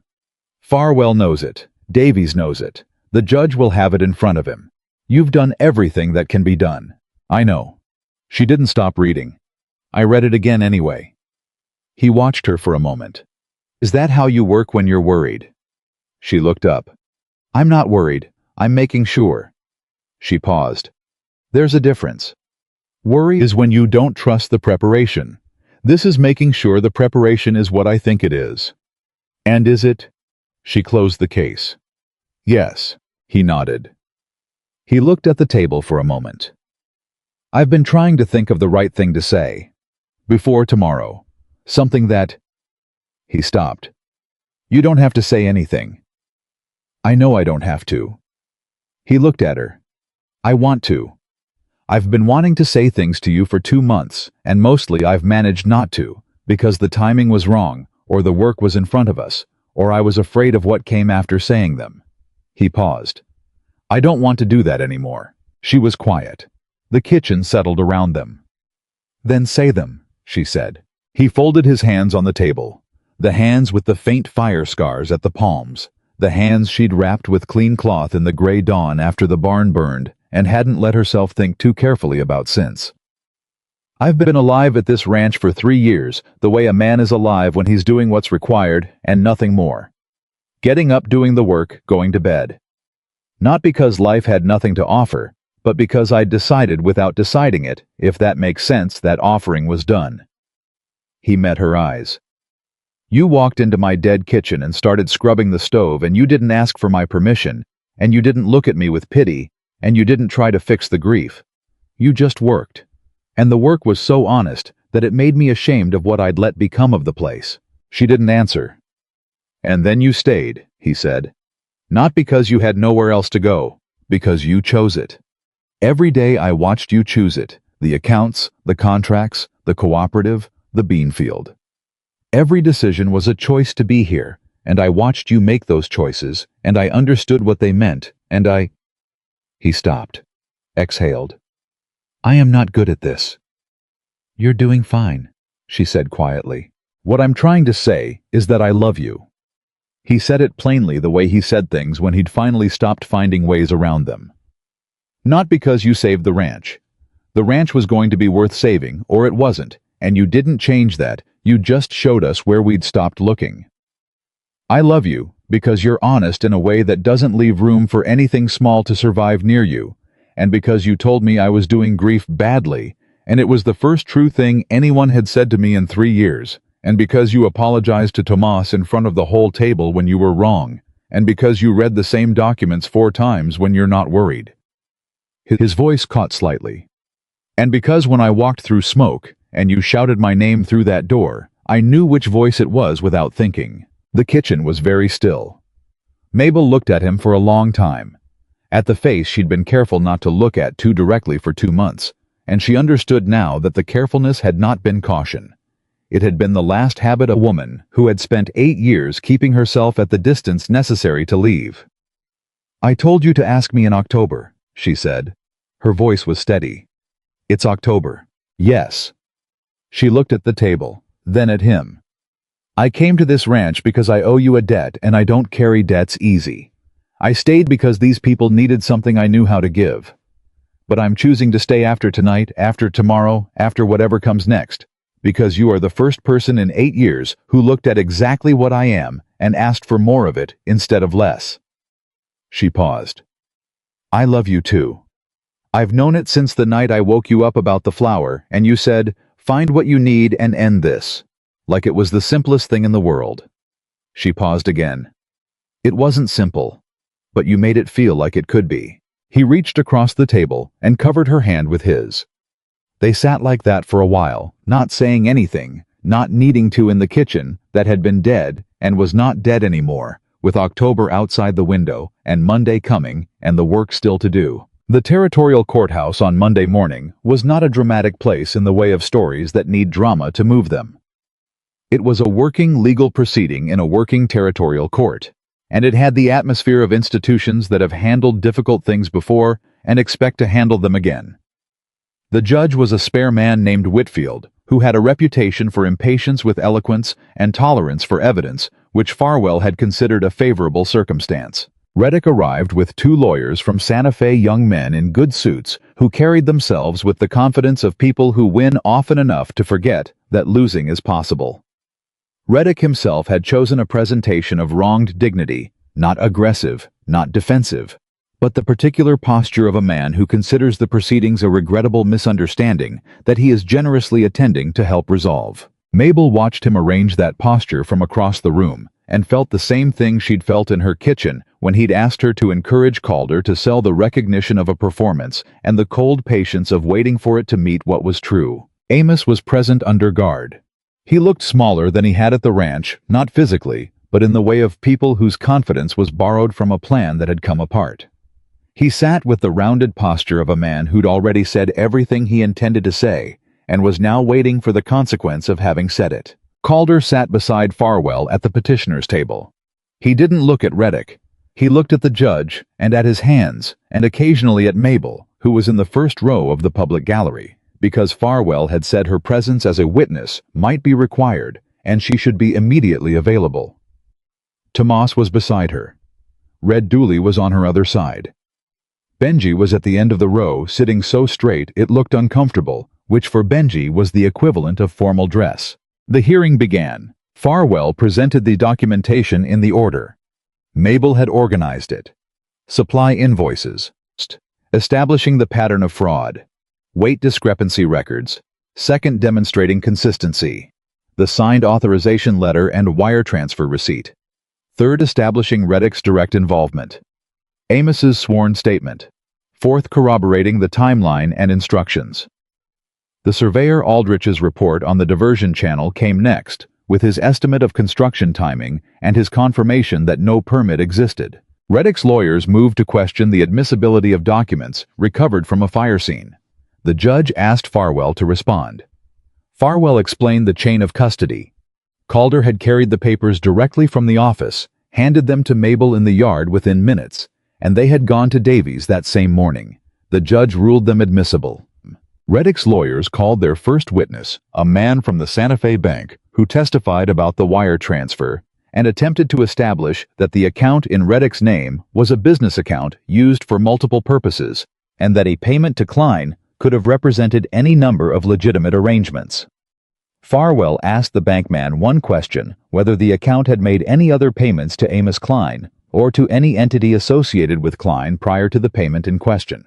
The bankman said no. Farwell sat down. Reddick's lawyers called a character witness a Cimarron merchant who spoke to Reddick's reputation as a fair and generous businessman. Farwell did not cross-examine him. Then, Reddick's senior lawyer stood and made his central argument, which was the one Davies had predicted, that Amos Kline had represented the arrangement to Reddick in terms that obscured its true nature, that Reddick had understood the water infrastructure adjustment to be a legitimate shared-use agreement he'd asked his legal team to review, and that the authorization letter had been signed on that basis, without knowledge of what Kline actually intended to do with it. It was a well-constructed argument. The lawyer delivered it smoothly and without obvious overreach, which made it more dangerous than a louder version would have been. Mabel watched the judge's face while it was delivered and could not read what he was thinking, which meant he was doing his job. Then Farwell stood for his response. He read 3 sentences from Amos's sworn statement, the part where Amos recounted Reddick telling him specifically that the spring diversion was his own idea and that he'd taken legal advice on whether it could be detected without proper survey equipment. He set the statement down.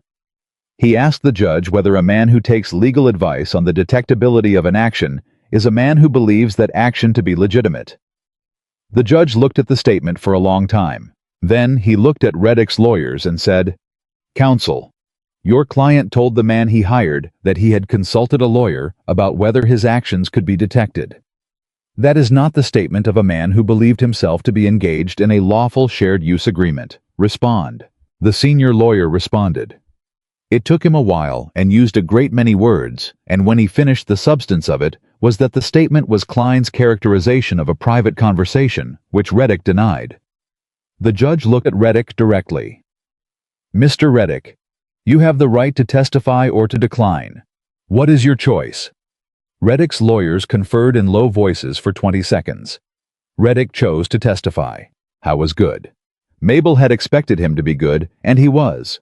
He was composed and specific, and he told a version of events that was internally consistent, a story in which he was a businessman who had made an investment arrangement with Kline in good faith, whose trust had been abused, and who was now being made to answer for a scheme he hadn't designed. He looked at the judge with the steady eye of a man who believes his own presentation, which was the most dangerous kind. When Farwell rose to cross-examine, the courtroom was very quiet. Farwell asked Reddick whether he had read the authorization letter before signing it. Reddick said he had. Farwell read the letter aloud. It used the phrase spring diversion 3 times and referenced High Mesa's recorded water rights once. He asked Reddick whether, as a man who had been ranching in the territory for 30 years, he understood what spring diversion meant. Reddick said he had understood it to mean a temporary shared-use arrangement. Farwell asked whether temporary shared-use arrangements in the territory typically involved building clay-lined channels and wooden gate mechanisms. Reddick's lawyer objected. The judge overruled it. Reddick said he had not known about the specific construction method. Farwell asked whether Reddick and Sons Provisioners, the supply company through which all fraudulent invoices had been routed, was a company Reddick had knowledge of. Reddick said it was a subsidiary used for regional purchasing. Farwell asked whether Reddick typically allowed subsidiaries to operate supply contracts without his review. Reddick said for smaller regional contracts, yes, he delegated authority. Farwell asked whether a 6-month supply arrangement with a neighboring ranch, routed through a subsidiary bearing his name, qualified as a smaller regional contract. The pause before Reddick's answer was 2 seconds. Not long. Long enough. He said yes. Farwell sat down. The judge called a recess of 30 minutes. Mabel went outside with Calder and Tomas and read. Benji paced in front of the courthouse steps in a way that suggested his nervous energy needed a larger space than the building provided. Calder stood still, which was his version of the same thing. "How did that go?" he asked.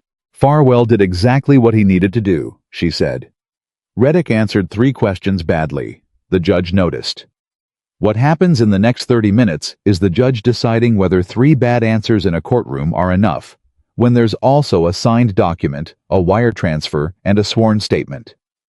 Is it enough? She looked at the courthouse door. It should be. Red Dooley said, should be and is are 2 different things. Yes, she said. They are. Calder looked at her. She looked back at him.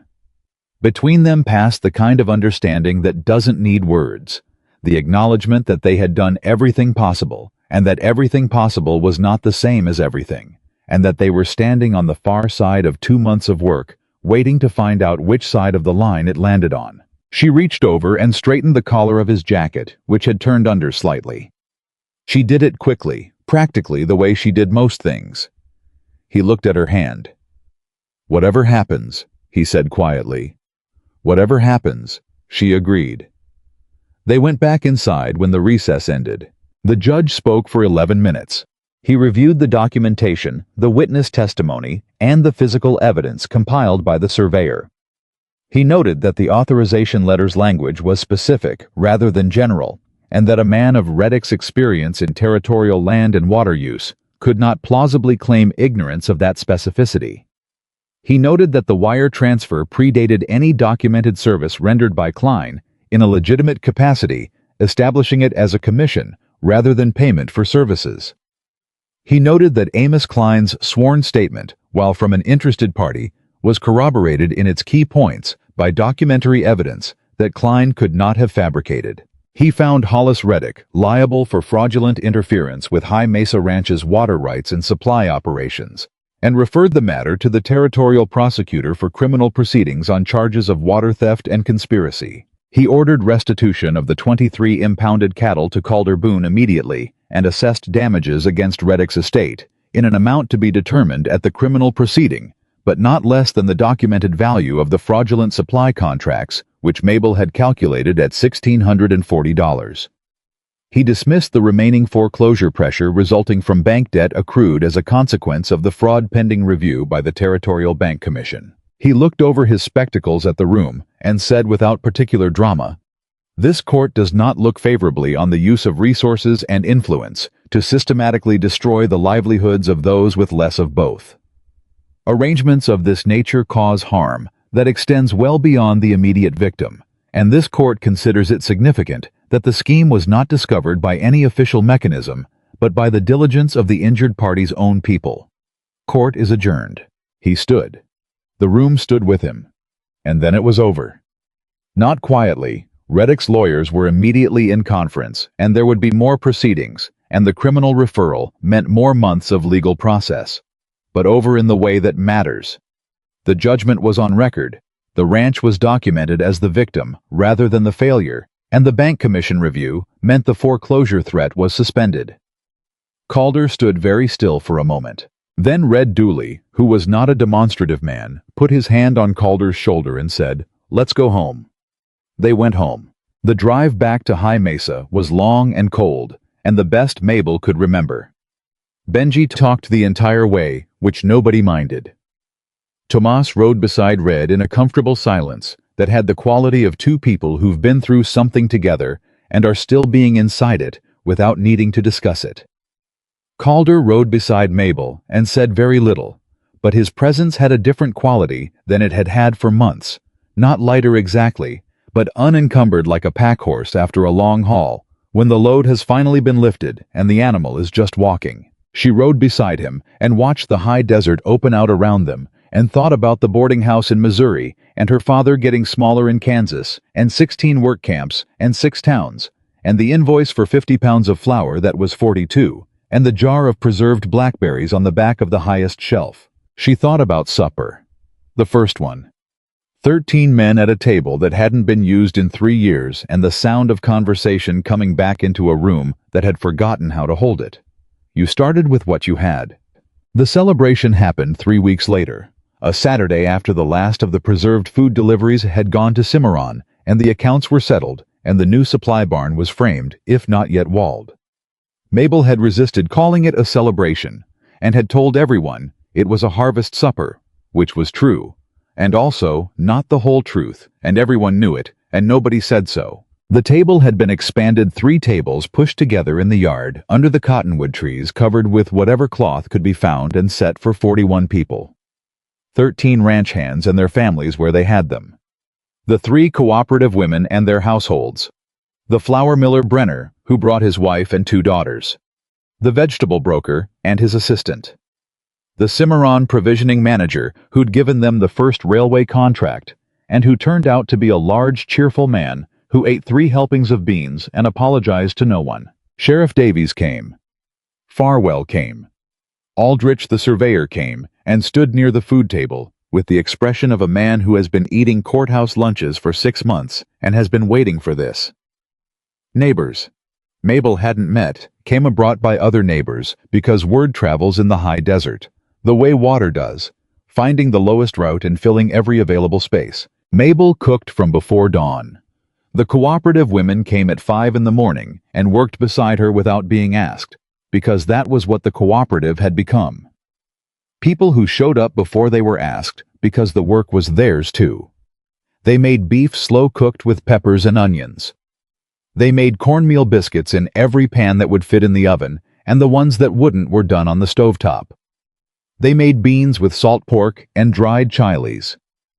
They made blackberry pudding from 3 jars they'd preserved in August, and it came out dark and sweet, and smelled the way the kitchen smelled on the first night, which everyone who'd been there that night noticed and didn't necessarily mention. Calder watched her work from the kitchen doorway at 7 in the morning, and she told him to go be useful somewhere else, and he went, which had become the reliable rhythm of them. Her direction, his compliance, the mutual understanding that compliance was a choice he was making and not a submission. At noon she sent Benji to find him. At noon the tables were full. She stood at the edge of the yard and looked at the 41 people sitting in the October light under Lydia's cottonwood trees, and she heard what she'd heard on the first night conversation. Laughter, the sound of a place that had remembered what it was for. Not a perfect sound. Not a finished sound, but a true one. Calder came to stand beside her. She didn't look at him. She was watching the table. "Same meal," he said. "Yes. The biscuits are better. I had more time." I was quiet for a moment. Around them the celebration was loud and warm and full of the specific noise of people who are fed and not afraid. "I did something this week," he said. "I want to tell you." She looked at him now.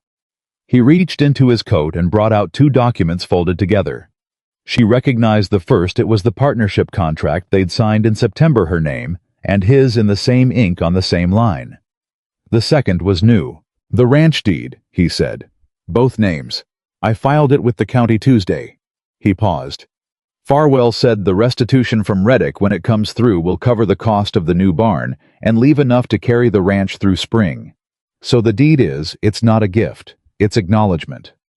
He looked at her. "You built half this ranch's future. You should own half this ranch's ground." She took the deed and looked at it for a long time. Her name was there in the county's formal typeface next to his, next to High Mesa Ranch, Cimarron County, New Mexico territory. She had owned a piece of the boarding house once in the way that children own what their parents have not on paper, not protected, just present, until it wasn't. She had never had her name on a deed. She folded it carefully. "This isn't why I stayed," she said. "I know." He said it simply. "That's why I did it." She looked at the table. At Tomas, who was in conversation with Davies about something that apparently required considerable gesture. At Red Dooley, who was eating with the focused appreciation he brought to everything. At Benji, who was talking to one of Brenner's daughters with the specific distracted concentration of a young man who has just discovered something worth being distracted by. At the cooperative women and their families eating food they'd made with their own hands, paid for by their own work. At the cottonwood trees, still standing. She put the folded deed in her own coat pocket against her chest, beside the key she'd worn around her neck for 8 years. Then she looked at Calder. "In January," she said, "when the season slows and the accounts are settled and there isn't a crisis to manage, I'd like to get married before February." He looked at her. She held his gaze steady and certain, and without the careful distance that she had spent 8 years maintaining. "February is fine," she said, "but I'm not a woman who does well with prolonged uncertainty." He laughed. A real laugh, full and unguarded and belonging entirely to a man who has come back to his own life and found it worth laughing in. She heard it and felt it land in her chest, in the place where she'd been keeping the careful distance, and the careful distance was gone. "January," he said, "before the 20th. "Before the 20th, she agreed. She turned back to the table. 41 people in the afternoon light. The smell of beef and biscuits and blackberries and wood smoke, and the particular clean cold of October in the high desert. She walked back to the kitchen because the second round of biscuits needed to come out before they burned, and there was coffee to make, and 41 people had not yet eaten pudding, and the work was never entirely finished. But she walked back to it, knowing whose name was on the ground beneath her feet. And that evening, when the last guest had ridden home, and the tables were cleared, and the kitchen was quiet, and the hands had drifted back to the bunkhouse carrying the leftover biscuits they always took without asking, and she always made extra for exactly that reason, Calder found her finishing the last of the washing up. He picked up a cloth and dried the bowls without being asked. She washed. He dried. The kitchen settled into its nighttime quiet. After a while he said, "Same meal. First night and tonight." "Yes." "Why?" She handed him the last bowl.